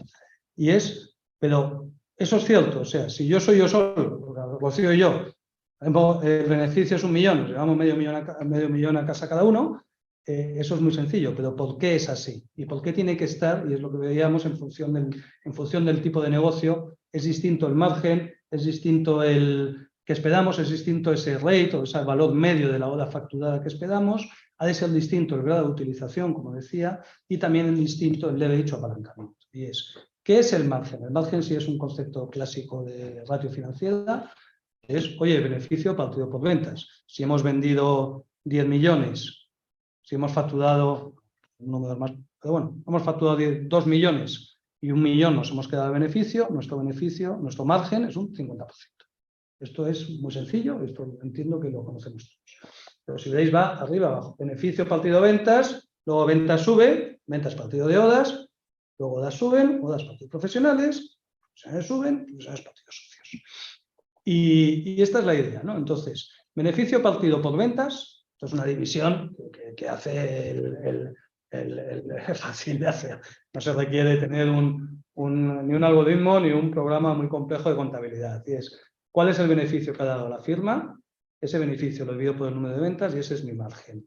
Y el margen no es el mismo y no debe ser el mismo en función de los posicionamientos. Si hay un despacho, o incluso en función de los asuntos que le pedimos, estamos llevando mucha parte de cláusulas de commodity, parte de nuestro negocio, nuestra facturación se dedica a eso. Probablemente el margen que podamos esperarle a eso, pues a lo mejor sea de un 20%, de un 15%, mucho más bajo de si estamos llevando pues, procedimientos auditales más complejos, en el que el margen esperado ahí tiene que ser muchísimo más alto. La abogacía, servicios profesionales son servicios con mucho margen, pero probablemente si yo tengo un negocio, si queréis, más centrado en el commodity y mi margen es un 40%, oye, pues se me podrá felicitar, pero probablemente algo no estoy haciendo bien. O me estoy gastando poco, probablemente en profesionales, o estoy cobrando demasiado y, oye, pues felicidades, pero puede que al final el mercado me vaya a colocar en mi sitio. Y de igual modo al revés, si estoy en un negocio de expertise y mi margen es muy bajo, probablemente estoy haciendo algo mal. O estoy cobrando muy barato, pues tengo demasiado leverage, etc. Lo que quiero decir es cuando tú ves un despacho y haces estos números y sabes un poco que se dedica, muchas veces dices, bueno, pues ya sé de qué cogea. Este señor probablemente, a que tenéis demasiado trabajo y os vais a las tantas a casa, sí, bueno, pues por eso también tienes tanto margen. Probablemente tendrías capacidad, porque lo que tenéis son 2 trabajos cada uno, y deberías tener un leverage más alto. Es lo que debemos. ¿Cuál es el valor medio? Esto es, bueno, rentabilidad igual a margen. El valor medio de la hora facturada o la tarifa, lo que antes era rate, que es, vale, mis ventas, nosotros hemos facturado 10 millones. ¿Cuántas horas hemos hecho? Por eso es la importancia de las horas. Si no las hemos apuntado, nos las inventamos o nos las estimamos, en cierto modo, ¿no? Hay una fórmula muy sencilla que se suele aplicar a despachos en España y en otros muchos sitios, que es un despacho normal de abogados le dedica 6 horas del día al cliente. Tardemos 12 horas, pero a lo mejor hay una hora buscando un papel. Antes incluso buscabas los papeles del FAS cuando se caían del FAS y tal, pero aquello ya suena muy judásico. Pero hay otras muchas cosas que hacer. O sea, desde que se pierda el tiempo, reuniones con el cliente que nos llevan a ningún sitio, reuniones de ventas, o estar leyéndome la ley de sí es sí para acabar de entenderla. Entonces, lo que se suele hacer es decir, oye, mira, un estándar razonable para la media de los despachos de abogados más normales, por así decirlo, en España, es, o sea, en Nueva York piden 2.500 horas por ahí, hay despachos que piden 2.000, hay grandes despachos en España conocidos que se exige, por así decir, muchas más horas, pero la media, como decía, es 6 horas al día, son las que se consideran facturables, por 5 días a la semana, estos son 30, por 4 semanas 120, por 11 meses 1.320. No son las 1.800. No digo que no se estén 1.800 o 2.000, sino que calcular sobre 1.800 es erróneo, porque no se hacen y porque hay otras muchas más cosas que hacer en un despacho de abogados. Como decía, si estás muy alto, como decía al inicio, probablemente te estás pasando Las horas facturables son el presente y las horas no facturables el futuro. Como decías tú, la importancia de hacer esas cosas.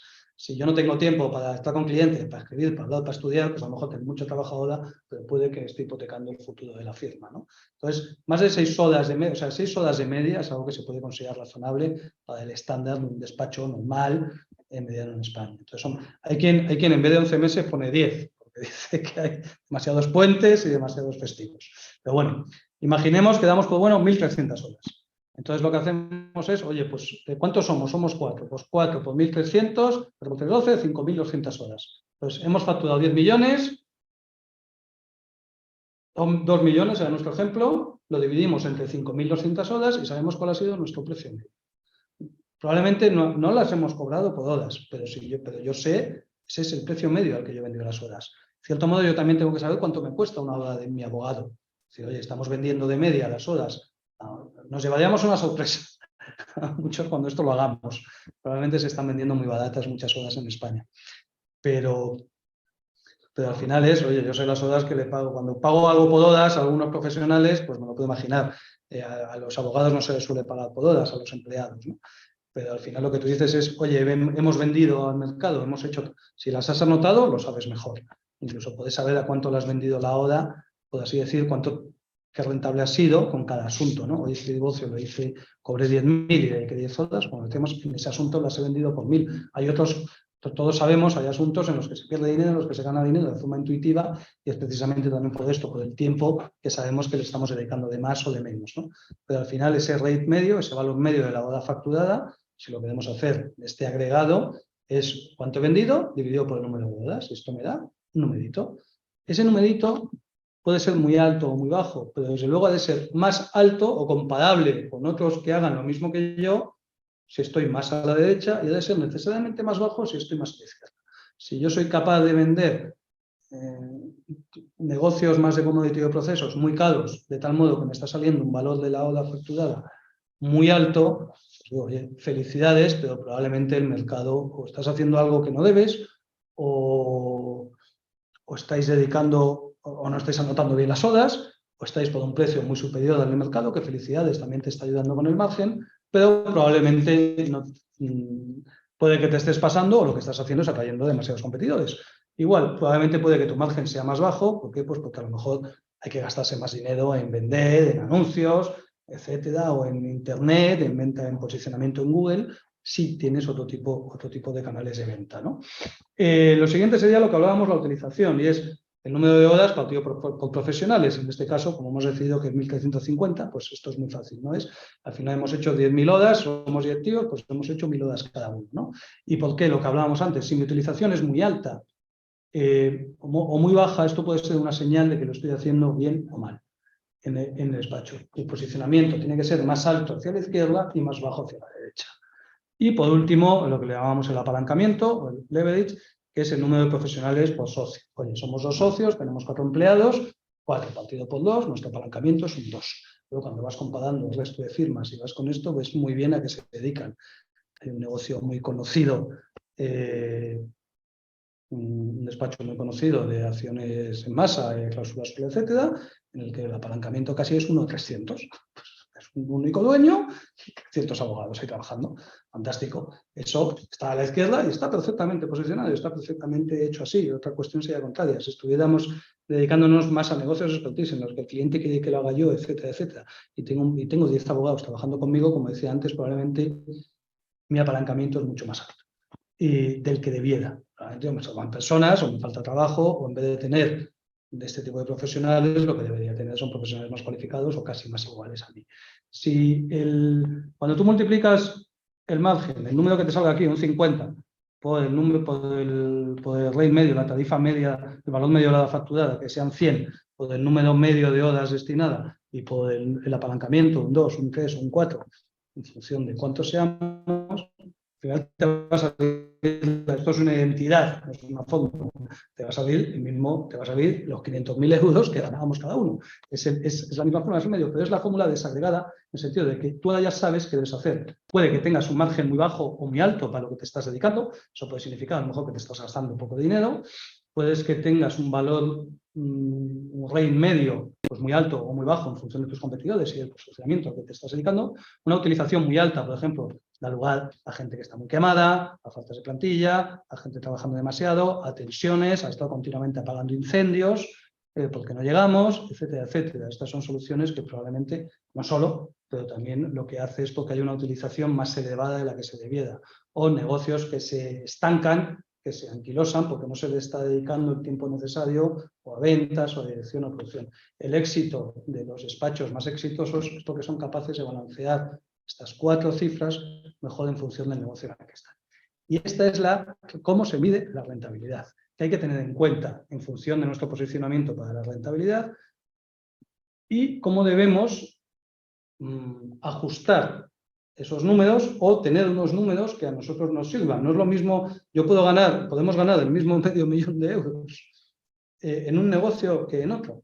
La cuestión se da que si estamos en un negocio más masivo, significará que tenemos un margen mucho más bajo, una tarifa mucho más bajo, una utilización más alta y un leverage más alto. Si tu negocio estás ganando el mismo $500.000 que yo, pero probablemente lo que tú estás haciendo es arbitraje internacional del CIADI, pues tendrás un margen altísimo, una tarifa altísima, una utilización muy baja y un leverage muy bajo. Los dos estamos ganando el mismo dinero, los dos hacemos abogacía, los dos estamos felices, nuestra gente está feliz, pero estamos llegando a la misma cantidad de dinero con parámetros completamente distintos.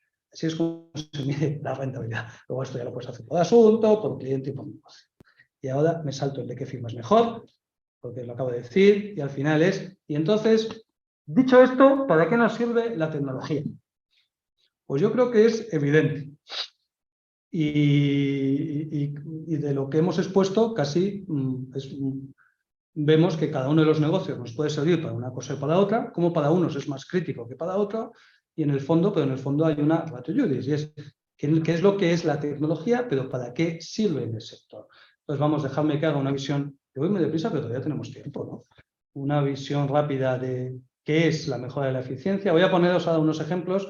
Los pocos números que hay en el sector, cada vez hay más números en el sector, los pocos números que hay son de despachos grandes, nosotros los tenemos muy estudiados y analizados, hacemos informes, es una profesión muy atomizada, hay colegios de abogados además más atomizados que otros, provincias más atomizadas que otras, atomizadas quiere decir con despachos más pequeños, individuales, etcétera, luego otro con grandes firmas, en Madrid pues hay más información, por así decirlo, de las firmas incontrastable, y entonces por eso digo voy a obtener información de despachos que probablemente son pues la abogacía de los negocios, que no tengan mucho que ver con muchos de los asistentes, pero que nos van a servir igual porque es muy extrapolable. Si tuviera también medias de sector, pues podría trabajar con ellas, pero en el fondo también los despachos de abogados que no suelen tener muchos de ellos muy sofisticados a la hora de las finanzas, pues hace que los datos financieros o la información económica y financiera del sector pues también sea muy escasa y es un sector muy opaco en este sentido. Yo creo que no hay ni una media de ganancias, no sé, supongo que la tendrá la agencia tributaria cuando se dedicó a mandar aquellas cartas diciendo que usted está por debajo de su sector o por encima de su sector, ¿no? En el epígrafe 731. Pero de momento no tenemos nosotros la información que tiene la agencia tributaria. Bueno, ahora la tiene alguien más porque han hackeado todos los datos de la agencia tributaria, al menos unos cuantos contribuyentes. Pero como decía, seguiremos estos datos.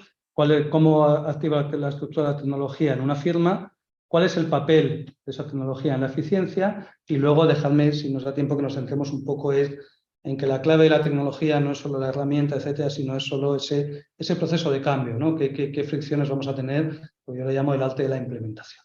¿Ok? Voy a dar un traguito de agua, perdona. No sé si gracias. Oye, si hay alguna pregunta, Rocío, no sé si para el final o las voy a... Claro, no sé si estoy constantemente chequeando. ¿Quieres que las hagamos ahora? Yo no, sigo adelante. Lo que tú prefieras. Sí que es cierto que independientemente de lo que tú prefieras, o bien que se vayan introduciendo las preguntas durante la marcha de tu exposición o al final, que yo estoy todo el rato pendiente y me las trasladen ahora o me las trasladen al final, tú me dices pues que no quieres que yo creo que vaya... si te parece, yo voy a seguir. Perfecto. Para que sea el hilo conductor y así vale. Probablemente sea más fácil y de todos modos también podemos tener más tiempo. ¿Qué tengo aquí en esta gráfica? Bueno, perdón. Al ratón. No sé si se ve bien o mal. Aquí lo que os traigo es un comparativo. Bueno, hemos escogido poco es un asunto, como os decía, es una comparativa de las firmas más grandes que hay en España. De todo modo, lo que quiero que veáis es lo siguiente, y es, en 2013, la suma de estos despachos que son representativos, 1, 2, 3, 4, 5, hemos cogido 8, de los 8 que más facturaban en su momento. Eran 893 millones de euros. Los profesionales, la facturación por profesional, o sea, el revenue per lawyer, o sea, la facturación por profesional, quiero decir, pues aquí, Garrigues, 307 millones de euros facturó en 2013. Y eran 1.417 profesionales. Con lo cual, lo que tenemos, si hacemos un agregado del sector, que es lo que yo quiero comparar, son 893 millones de euros, es lo que nos suman estas firmas, son Garrigues, Fabrecasas, Uría, Baker, Pombo, Clifford, Leites y Telecholca. Y sumamos su número de profesionales, nos sale una media de facturación por abogado de 3.723. ¿Vale? Esto no tiene demasiado misterio. Es un dato importantísimo de facturación por abogado, el revenue per lawyer, pero muy importante para una comparativa de mercado, una segmentación, o sea, para saber bien dónde estoy, con quién compito, etcétera. Obviamente, pues estos son digamos, la Champions League del sector español. No todos, pero sí los que están, lo son, no están todos los que son, pero los que están sí lo son. Y he escogido estos datos porque lo que vemos es, oye, de 2013 a 2021, estos señores que sumaban antes 893 millones, esto es una muestra, es un ejemplo, lo podríamos hacer con más, con menos, pero quiero que veáis esta tendencia. Al final son 1.222 millones de euros el agregado y ha subido de 3.723, ha bajado a 3.500. ¿Y esto por qué es así? Bueno, obviamente no es solo por la tecnología, y también diremos que es que hay más valor, hay más facturación, ha crecido el segmento de los servicios jurídicos, pero como vemos de 2013 a 2021 lo que tenemos es, ha subido, perdón, o sea, esto no es la facturación, porque este es el número de abogados que existen. Lo que quiero decir es 893 millones por 3.700, y hay 3.723 abogados entre estos despachos. En 2021 había 1.222 millones de euros, han facturado estos señores, 1.222 millones de euros, y son menos abogados. Ha bajado el número de abogados, son 3.576. Lo que nos vamos aquí, entonces, es a la facturación por abogado. O sea, ¿esto es exclusivo de la tecnología? Probablemente no. ¿Ha ayudado la tecnología a esto? Sí. ¿Qué es la rentabilidad? En el fondo, la rentabilidad, aparte de los 4 parámetros que hemos hecho, fundamental también es el valor hora, en el sentido de que yo le estoy dedicando menos horas a los asuntos o le dedico menos recursos. Lo que estamos haciendo aquí es, con menos profesionales, estos señores son capaces de facturar casi 300 millones de euros más. ¿Esto es gracias a la tecnología? Probablemente no solo, pero sí también. Y esta es la idea. Con el mismo número de profesionales o con menos, esto es, con el mismo número de horas o con menos, gracias a tecnología, yo puedo, primero, llevar más negocio, o sea, facturar más, usando la tecnología, o lo que puedo es aumentar mi margen más, puedo facturar menos o no, pero aumento mi margen más con la tecnología. ¿Por qué? Porque le estoy dedicando menos horas. ¿Le dedico menos horas todos o dedico menos gente? En el fondo también es un poco lo que vemos que es esta tendencia. No es solo por tecnología, obviamente cuestiones de valor, cuestiones de precio, hay una cuestión inflacionaria que puede que haya llegado antes a unos sitios que otros, y desde luego hay unos bancos centrales imprimiendo dinero que hacen que también haya más dinero fluyendo. Pero la idea es, cuando esto lo dividimos la facturación por número de abogados, esto lo podéis hacer cualquiera de los que estáis aquí. Oye, pues hace 3 años facturábamos 100.000 y éramos 4, y ahora facturamos 120.000 y somos 4. Bueno, pues hemos subido la facturación por abogado. Y este es el objetivo de por qué la tecnología nos puede ayudar en esto. No solo, obviamente, con más reputación, etcétera, yo puedo ir aumentando precios. Pero desde luego lo que sí puedo es obtener más margen, bajar mi utilización, con lo cual puedo tener o más tiempo libre o más tiempo para estudiar o para crear otros productos o para aprender otros proyectos en los que meterme a continuación en commodity, y desde luego lo que puedo hacer es subir mi valor medio de la hora facturada, lo que da ese rate medio más bajo. Y esto es como la tecnología influye en la rentabilidad, influye en cada uno de los 4 posicionamientos, influye en cada uno de los 4 profit drivers.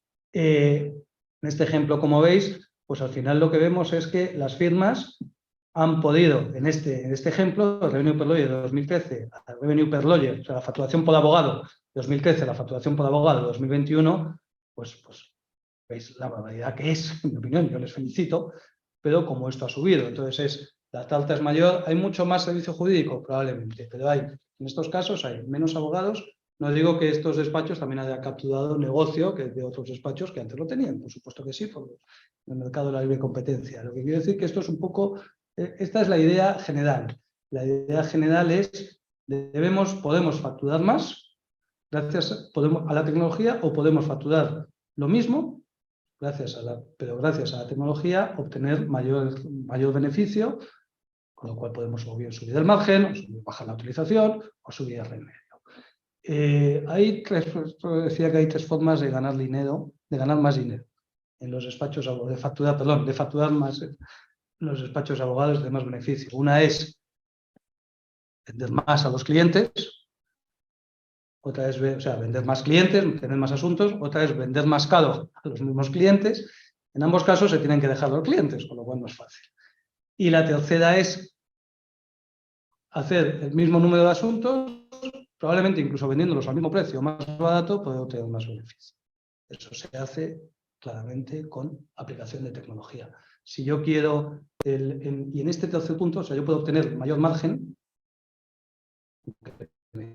Gaste algo en tecnología, la idea es que puedo tener mayor margen porque necesito menos utilización de horas, puedo tener menos profesionales, gracias a que si la tecnología bien aplicada, veremos cuál, me puede hacer también que bajemos el apalancamiento. Lo que estoy obteniendo es, incluso hasta tengo posibilidad de bajar precios y seguir manteniendo mi margen, gracias a que lo que estoy haciendo es con tecnología, pues automatizando, que en el fondo es reducir el tiempo de profesional, el tiempo deductivo de aquel conocimiento amplio, interrelacionado, complejo, para que aquello que no es necesario que un profesional con su cabeza, con este proceso de inferencia deductivo, esté destinando todo aquello que no es imprescindible que se haga, se pueda trasladar a otras tareas y nos pueda ayudar a la tecnología a realizarlos. Porque en el fondo, como decíamos, como estamos comprando, como despacho de abogados, nosotros vendemos horas, pero compramos horas. Damos horas a los trabajadores que están con nosotros, a nuestros abogados,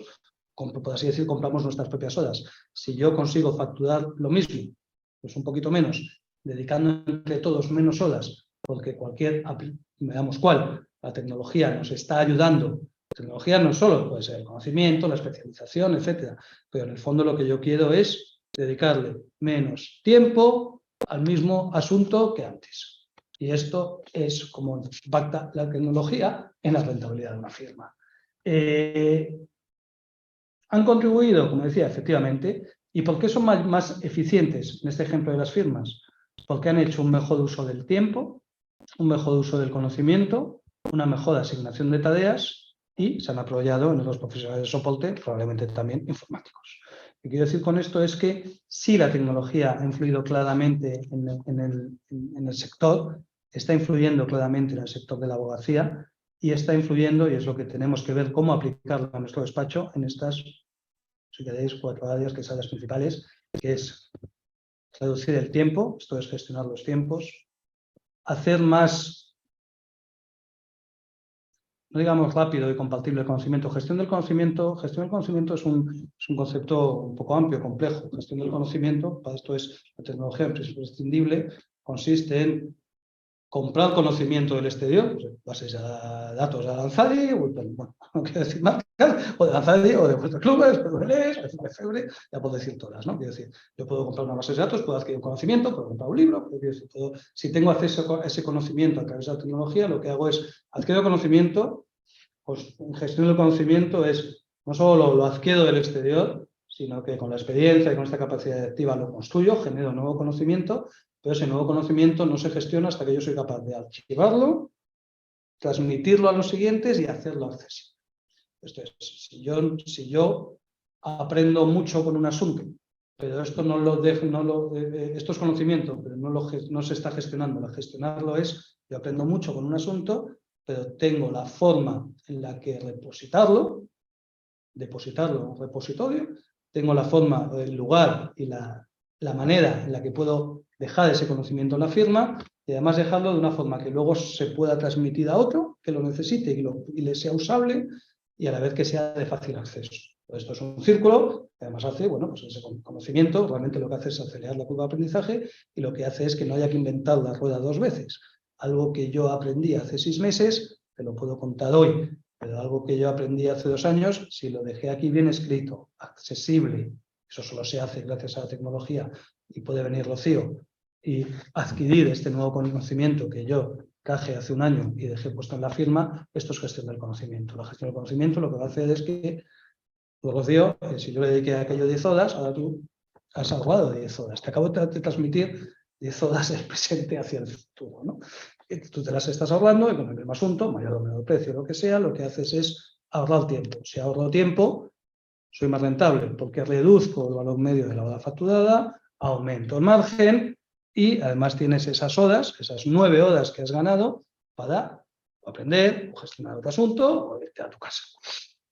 Este es cómo impacta la gestión de conocimiento en la rentabilidad en estos 4 parámetros. Como os decía, le puedo dedicar menos tiempo, no solo tiempo a la tecnología, en el hecho de que se pueda asignar, o sea, yo tengo una mejor gestión del tiempo, cualquier tecnología que tenemos en nuestra mano, nosotros somos conscientes. Antes comentábamos el ejemplo de cómo yo soy muy antiguo y antes, cuando no existían estas maravillas de teléfonos, pues tú estabas esperando en sala que te tocas entrar y allí todo el mundo estaba hablando con los abogados, con el procurador con los abogados, con el cliente, y ahí había 2 horas de charla. Había unos muy avezados que se aprovechaban para estudiar o para prepararse alguna cuestión. En general es que lo normal es estar con el portátil trabajando. Y yo no digo que antes en tren se iba con un atillo y las gallinas, pero uno va en el AVE, como he venido yo hoy de Madrid aquí a Málaga, y vas trabajando en el AVE. Eso es tecnología. ¿Es aplicada a los despachos de abogados? Sí, claramente sí. ¿Hay tecnología específica? Sí. ¿Qué es lo que nos ha hecho esa tecnología? Esa tecnología lo que nos permite ubicuidad, etcétera, de la nube, pero lo que nos hace es, sobre todo, no perder el tiempo, pero sobre todo reducir el tiempo, porque el tiempo es lo que vendemos. Luego, sobre todo, pues ya de forma más aplicada, la asignación de tareas, que es tener la capacidad de desagregar, de que gracias a cualquier herramienta tecnológica, ya veremos cuál puede ser más útil, que independientemente de la herramienta en sí, lo que tenemos que tener es una herramienta, por ejemplo, que nos ayude en la asignación de tareas, en el hecho de lo que se llama la descomposición de tareas, ¿no? Un asunto puede tener 10 partes, por así decir, habrá partes que son muy necesarias, que esté el abogado director con el cliente sentado y preparando la vista de mañana. Uso ejemplos procesales que son más fáciles, ¿no? de entender por todos. Pero habrá otras partes que no tiene por qué hacer ese abogado, ni tiene por qué hacerlo el abogado mascado, que nos pueden ayudar para ligas, que nos puede ayudar el soporte o que se puede directamente automatizar. Cualquier tarea que no es imprescindible, que requiera de un proceso deductivo, y como veíamos, más a la derecha, más necesidad de inferencia, más a la izquierda, muchas partes con menos necesidad de inferencia. Esto es un cuadrito, también es muy interesante, es del Bucerius Law School, de la Boston Consulting Group, y es un poco como la estructura, ¿no?, de la tecnología. ¿Qué deberíamos tener en un despacho de abogados, ¿no?, y en qué se está centrando sobre todo y en cuál no? Lo más claro, y donde ha empezado un poco todo, como decíamos, es en la adquisición del conocimiento externo, las bases de datos de jurisprudencia, de legislación, etcétera, que es un poco las soluciones para el caso. Esto se usa en inglés, pero bueno, porque nada, es decir, por no fastidiar la fuente, ¿no? Pero es un poco, aquí hay algunas herramientas que sí pretenden hacer predictibilidad de caso, etcétera, que funcionan claramente bien en el derecho continental y menos en el español, que algunos hablan español, pero bueno, para el derecho anglosajón, pues algunos funcionan, etcétera. Vamos a ver, pensemos en las más clásicas de las bases de datos de jurisprudencia o legislación o cosas similares, pues realmente es esto, ¿no?, las soluciones de ley sustantiva, ¿no? Y esto yo creo que todos, o sea, es decir, esto no hay nadie que no esté con ello, ¿verdad? La siguiente cuestión sería, o sea, aparte es un poco los procesos, ¿no? El soportar la solución de los procesos es el cómo estamos gestionando los asuntos, cómo con la tecnología nos podemos ayudar a asuntos. Insisto, es clave y fundamental y va a ser inherente al negocio y necesario, absolutamente imprescindible. Estamos más a la izquierda, probablemente menos a la derecha, pero aún así es imprescindible en el momento en el que lo que queremos es ser más rentables. Y es un poco lo que se llama el management del caso, pero lo que hablábamos, sobre todo gestión del conocimiento. Cualquier herramienta de gestión del conocimiento, que es lo que hablábamos hoy, es cómo impacta en la rentabilidad. Impacta, como os he dicho, y es porque traslado, por así decir, repito tiempo. Si yo a algo le dedico 10 horas y gracias a que soy capaz de transmitir ese conocimiento de una forma más rápida, eficaz, accesible, modulable y entendible, a Rocío, lo que realmente ha hecho es podemos decir que ha duplicado su tiempo, porque ya está, si le dedica 1 hora a eso, ahora Rocío tiene, por así decir, 19. Son 10 horas que has concentrado en una, más 9 para hacer otra cosa. Y esta es la base fundamental de la rentabilidad. Y luego, por supuesto, herramientas en las que todos no estamos, unos las necesitan más que otras, porque algunas son más inherentes al tamaño, que es gestión de recursos humanos, por supuesto.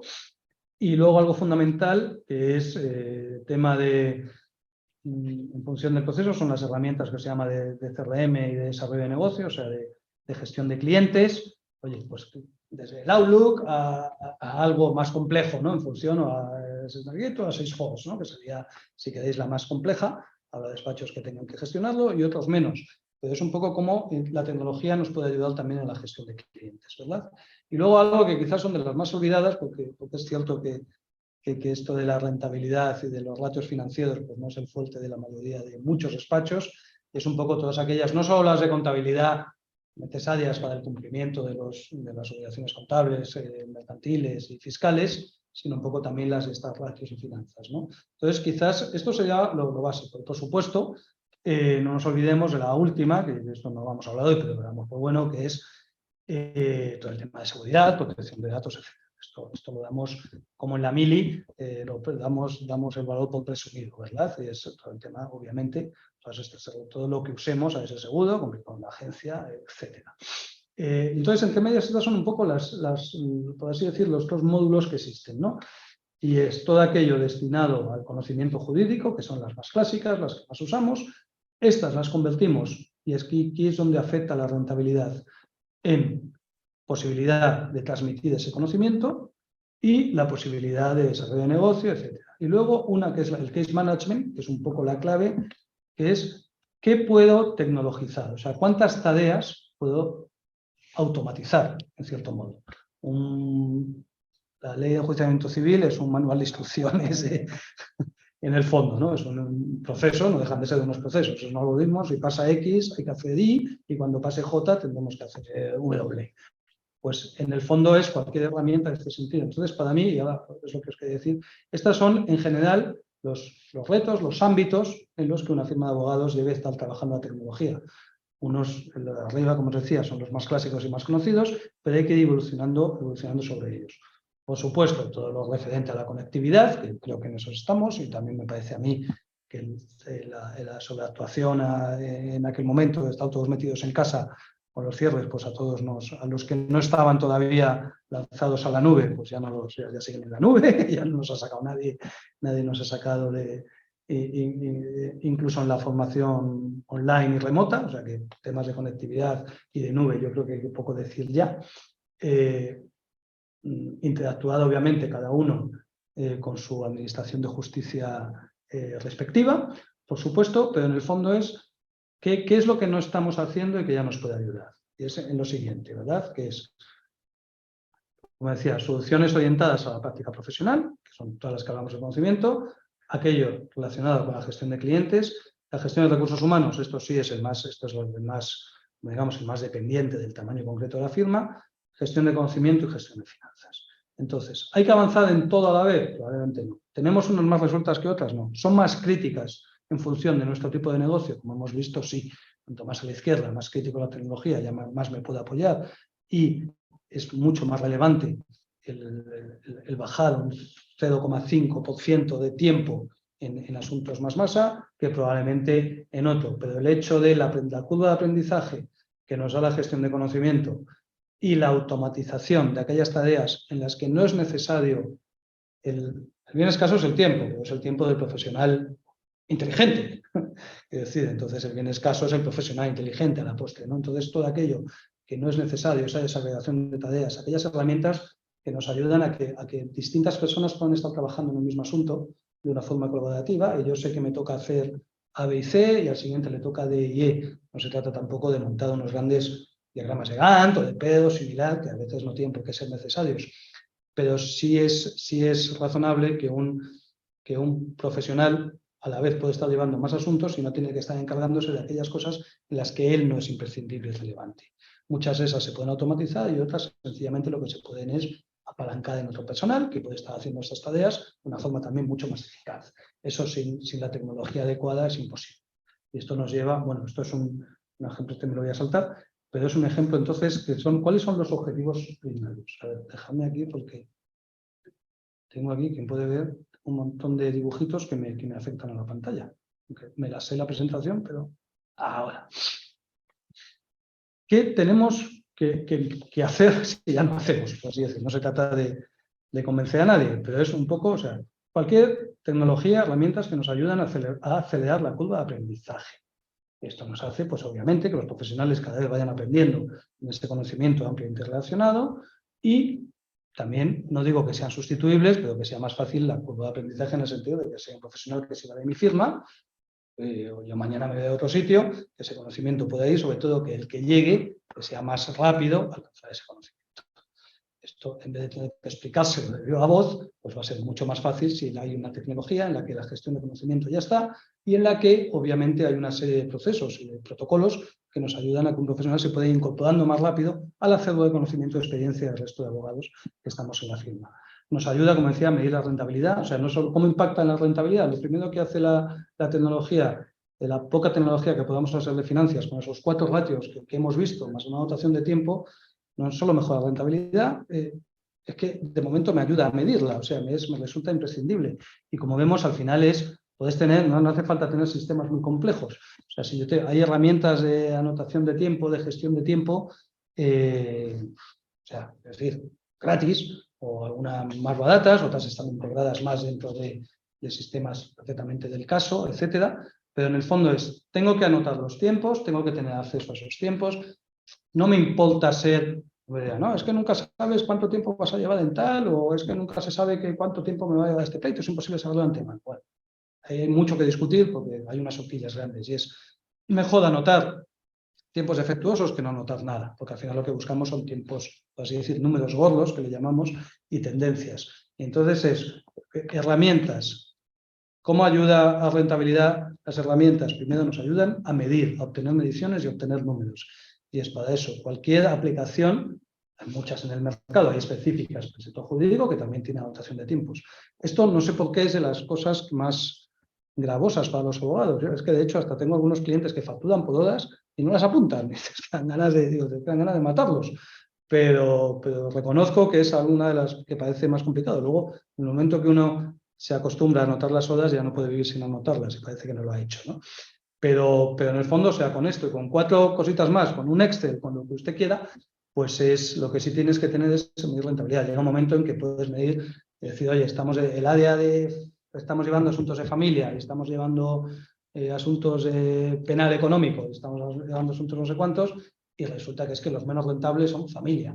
Bueno, pues a lo mejor hay que tomar decisiones estratégicas al respecto. Si esto no lo estás midiendo, en el fondo mucho de ese conocimiento se tiene en el cerebro izquierdo, pero en el derecho, pero es más fácil si está negro sobre blanco, ¿no? Entonces, medir estas cuestiones te ayuda a poder tomar decisiones, o me hace falta más personal, o podemos subir el precio, o abandonamos este área, o nos dedicamos todos a hacer esto e intentamos vender, captar más clientes de este asunto, porque es que es absolutamente rentable, lo sabemos hacer perfectamente y lo hacemos cada vez en menos horas. La tecnología nos ayuda sobre todo a reducir las horas, ese es el objetivo final, aparte de curva de aprendizaje, te ayuda a medir y esclarecer el mismo trabajo en menos tiempo y reducir las horas facturables.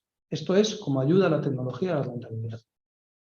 Cualquier herramienta tecnológica que no nos ayude a esto, probablemente no nos sea útil. Cada despacho tiene que ver por dónde empezar. No hace falta poner un SAP muy complejo.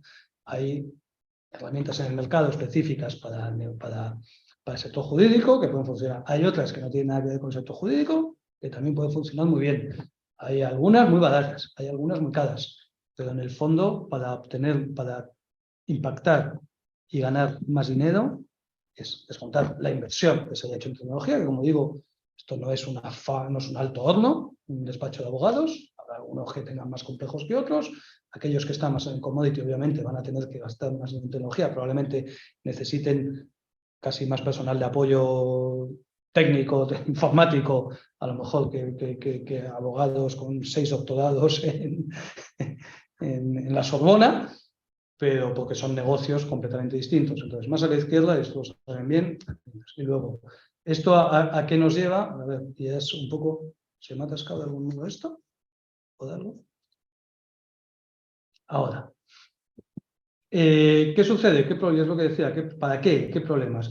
Uno de los principales problemas es que al final ahora de repente hay quizás demasiado hype. O sea, es cierto, hay herramientas Machine Learning que empiezan a ser útiles, hay algunas cuestiones de aprendizaje, hay sobre todo muchas partes de los procesos judiciales que la máquina acaba aprendiendo, hay que dedicarle un tiempo, pero que son herramientas muy útiles. Aquellos que lleven muchos procedimientos estandarizados, pues sin botica o también enfermería, ¿no? Pero quiero decir, esta parte de commodity de procesos, pues probablemente cada vez sí hay más ofertas. Quiero decir, estos lo conocen, quizás los que están en ese negocio sí tienen que apostar más por estas herramientas de inteligencia artificial, pero probablemente ahora quizás ha habido un momento de excesivo hype tecnológico y lo que hay que tener un despacho de BBD es hasta dónde, o sea, realmente qué me hace falta. O sea, puede que dentro de unos años el que no esté, no va a estar. Yo no soy de los apocalípticos del sector, pero sí es cierto que probablemente hay que ver realmente qué me es útil. Y esto no es fácil porque probablemente hay demasiadas ofertas, ¿no?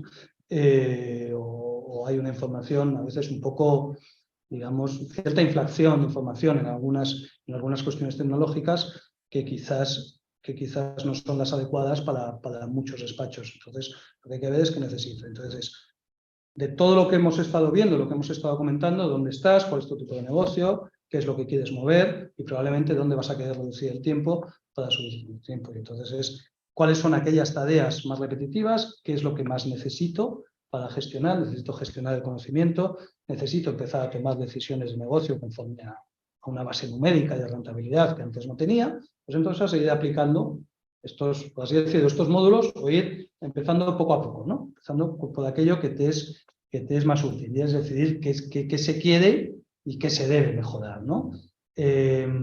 Como decía, hay quien ayuda, hay mucha oferta. Quizás las más típicas del sector no son las más adecuadas para algunas cuestiones, pero realmente hay algunas muy típicas del sector que funcionan estupendamente bien. La cuestión es, esto sucede a veces y es, uno acaba teniendo ¿por qué se fracasa en ocasiones en las aplicaciones tecnológicas? Porque a veces lo que estamos comprando es, quiero decir, demasiado grande, por así decir, ¿no? Entonces nos obsesionamos un poco en estar casi al servicio de la herramienta, que la herramienta al servicio de nosotros. Entonces, quiero decir, esto seguro que todos habéis tenido la experiencia, es un poco decir, bueno, pues hay que rellenar 50 casillas, pues ya no hago ninguna, rellenemos 10 y sigamos avanzando, ¿no? Hay herramientas muy potentes, pero que nos pueden ser perfectamente usables, aunque no seamos capaces de sacarle el 100%. Y esto es algo que también hay que tener en cuenta a la hora de tomar una decisión. Entonces, para mí, el orden de prioridades sería, o sea, primero, la clave, como decía, si volvemos a la primera de las slides, o sea, la primera palabra que he puesto a empezar la conferencia era asunto. O sea, es un cliente que viene con un asunto. Entonces, o sea, esto es la clave. O sea, lo primero es dos conceptos. Vendemos tiempo y ese tiempo va a un asunto. ¿Vale? Entonces, primero es organizar el asunto. Esto no puede ser carpetas, en fin, compartidas o no debería. O sea, lo primero es una herramienta que gestione los asuntos. Gestionar un asunto, ¿no? Se llaman RPs, en fin, y cada asunto es un asunto propio, es una unidad. Esa unidad debe estar todo, debe ser comprensiva, tiene que estar copiados los mails y tienen que estar todos los documentos en su mismo sitio, etcétera, etcétera. Y probablemente hay un cliente con distintos asuntos, pero cada tema es un asunto. Un asunto no tiene por qué ser un asunto judicial, o sea, un asunto es un asunto. O sea, hay que buscar cuál es mi unidad mínima de cultivo, casi, ¿no? Entonces, bueno, pues si lo que tengo es una iguala tributaria, pues a lo mejor cada consulta que me haga ese señor un día, pues no es un asunto, el asunto es la iguala tributaria. Pero quiero decir que esté todo, hay que buscar una unidad y hay que tener una herramienta que nos haga una gestión, las RPs, una gestión de asuntos. Si es en la nube mejor, y eso. Todo, esa es por así decir, un poco los ladrillos de lo que hay que hacer en un despacho y del edificio que estamos construyendo, ¿no? Cada asunto es único, es indisoluble, es irrepetible, etcétera, ¿no? Esto es un poco el concepto de asunto. Y ese asunto ha de tener, lo que decíamos, una única unidad, asunto, expediente, como le queráis llamar, ¿no? Y sobre todo ese exhaustivo, y es que todo debe estar ahí. O sea, todo lo que le ha sucedido a ese asunto, no es útil tener los correos electrónicos en un sitio, los expedientes en otro, los originales en otro, o sea, pues se llama el concepto de unidad y exhaustividad. Y esto es lo fundamental y esto hay muchas herramientas que lo hay. Sin esto es difícil poder construir. O sea, esto sería para mí la base. Lo siguiente es control de tiempos. O sea, es que me da igual porque no vendo por horas. Perfecto. Es que me aburre. Es que...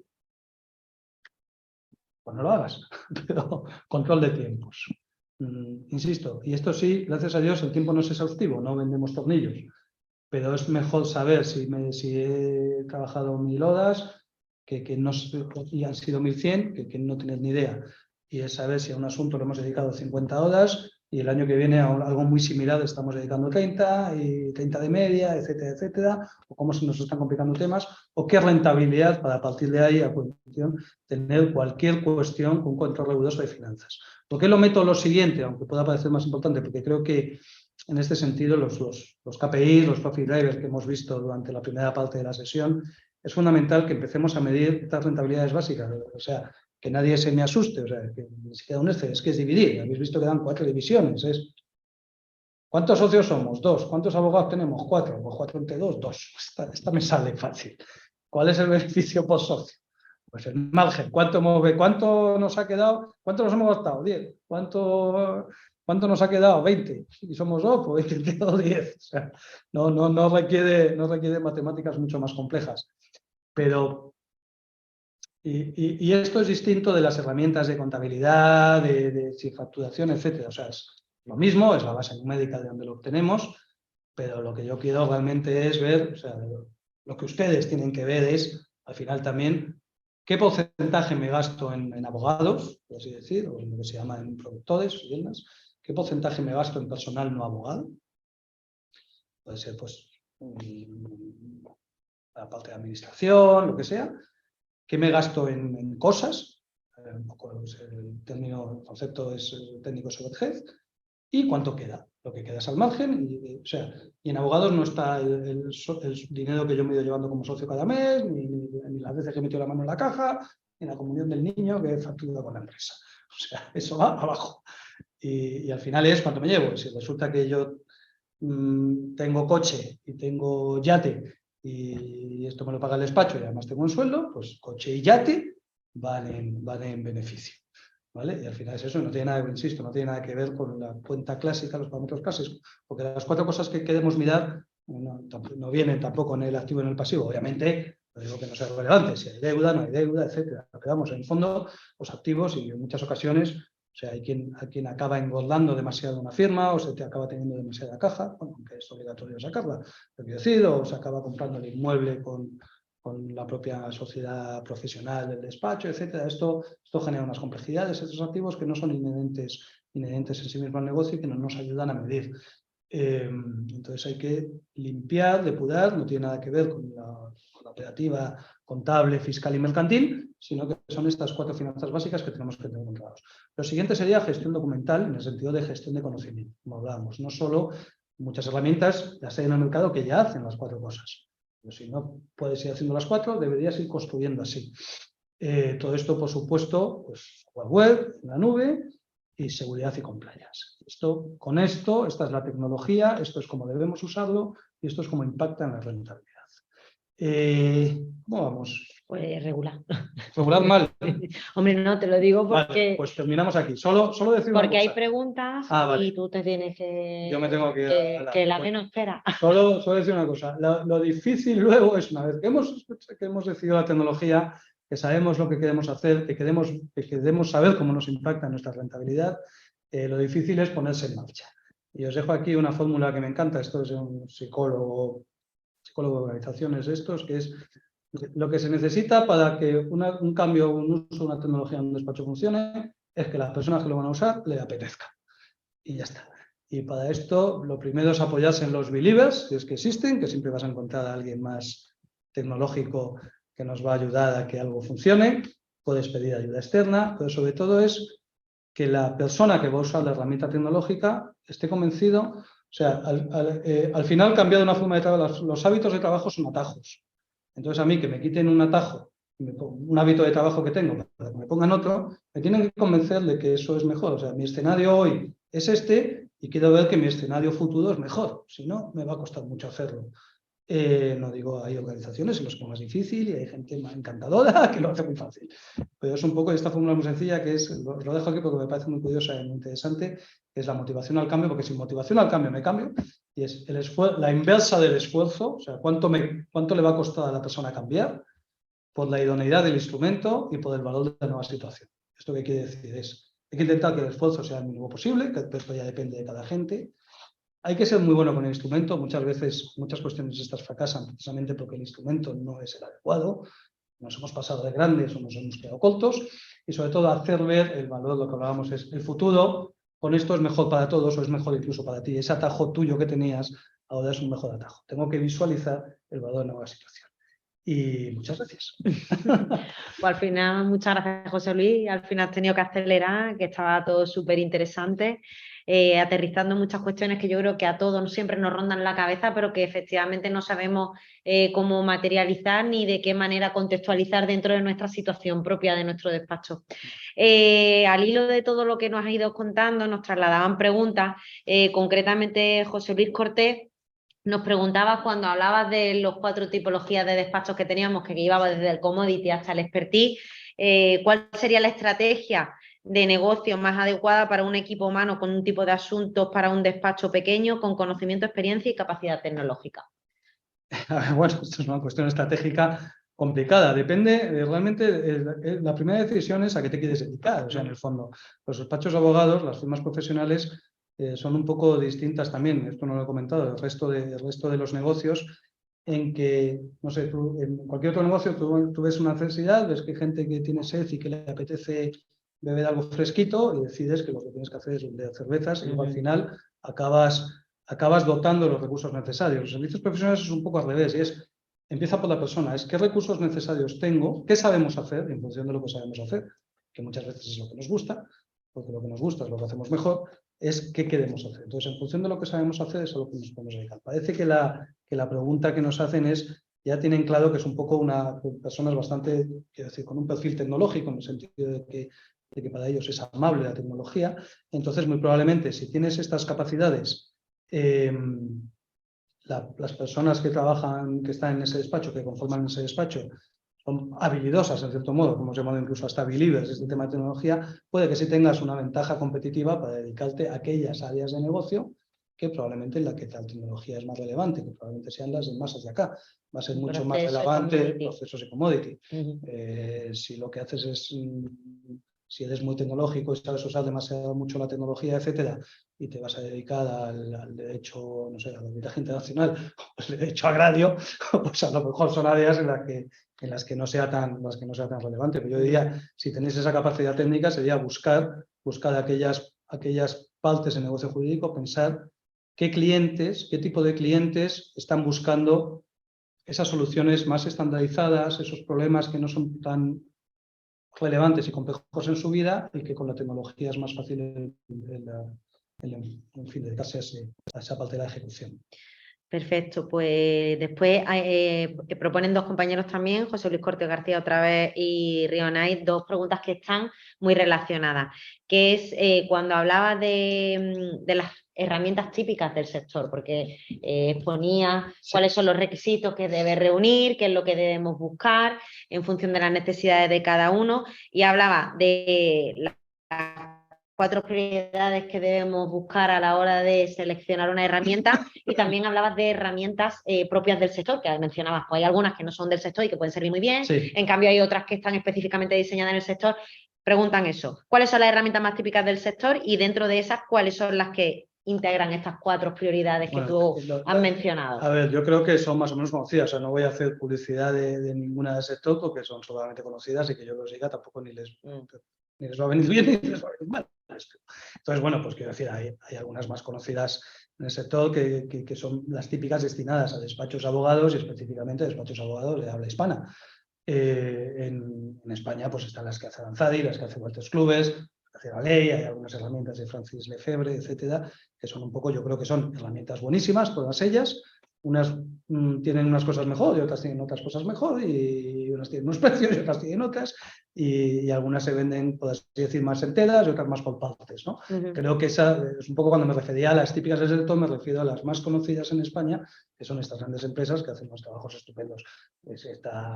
Hay algunas además que están en un proceso de fusión reciente, algunas, otras creándose, está Camaleón, está Cleos, no quiero decir marcas, pero todo por si me voy a olvidar de alguna, que no quiero que se me enfaden. Y lo que sí hay y es cierto, es también algunas, que hay despachos que no se aproximan a ellas porque piensan que no son para abogados y que probablemente también puedan ser muy útiles dependiendo de lo que necesites. Si alguien tiene una buena gestión de asuntos, pero echa en falta, no le es cómodo, no le es útil o echa en falta un mejor gestor para anotar los tiempos, quiero decir, esto es buscar en Google, o sea, herramienta de anotación de tiempos, time billing, yo que sé, hay muchísimas, hay algunas, hay gestores de proyectos que son españoles, que no son solo exclusivos del sector jurídico, como es. Insisto, voy a decir marcas porque tengáis una idea, pero no ni relación ni nada parecido, pero para que veáis lo que es. Uno es Asana, hay alguna herramienta que han usado muchos despachos, me consta, que se llama Basecamp, es un gestor de proyectos muy interesante, que está muy basado en el asunto, pero este, por ejemplo, no tiene tiempos ni tiene parte financiera. Son herramientas en la nube que a lo mejor pueden en algún momento servir.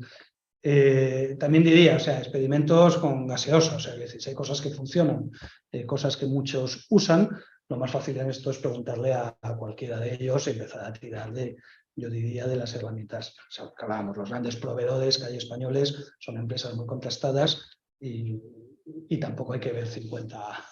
O sea, es decir, es un poco a lo que me refería. El tema de finanzas es el que quizás está menos desarrollado en algunas de ellas, pero insisto, esto se puede, como están muy centrados en la parte como digamos, de finanzas, no voy a decir oficial porque parece que la otra es extraoficial, pero voy a decir, la parte más contable, pues es decir, son imprescindibles, porque hay que hacerlo, y no dejan de ser imprescindibles en el sentido mercantil y societario, pues estas hay que llevarlas, pero de verdad, o sea, construir un Excel con 4 de los parámetros que hemos visto antes, hay algunas que te lo dan y te lo dan muy bonito y con muchas gráficas, que seguro que es mucho más útil, pero cualquiera puede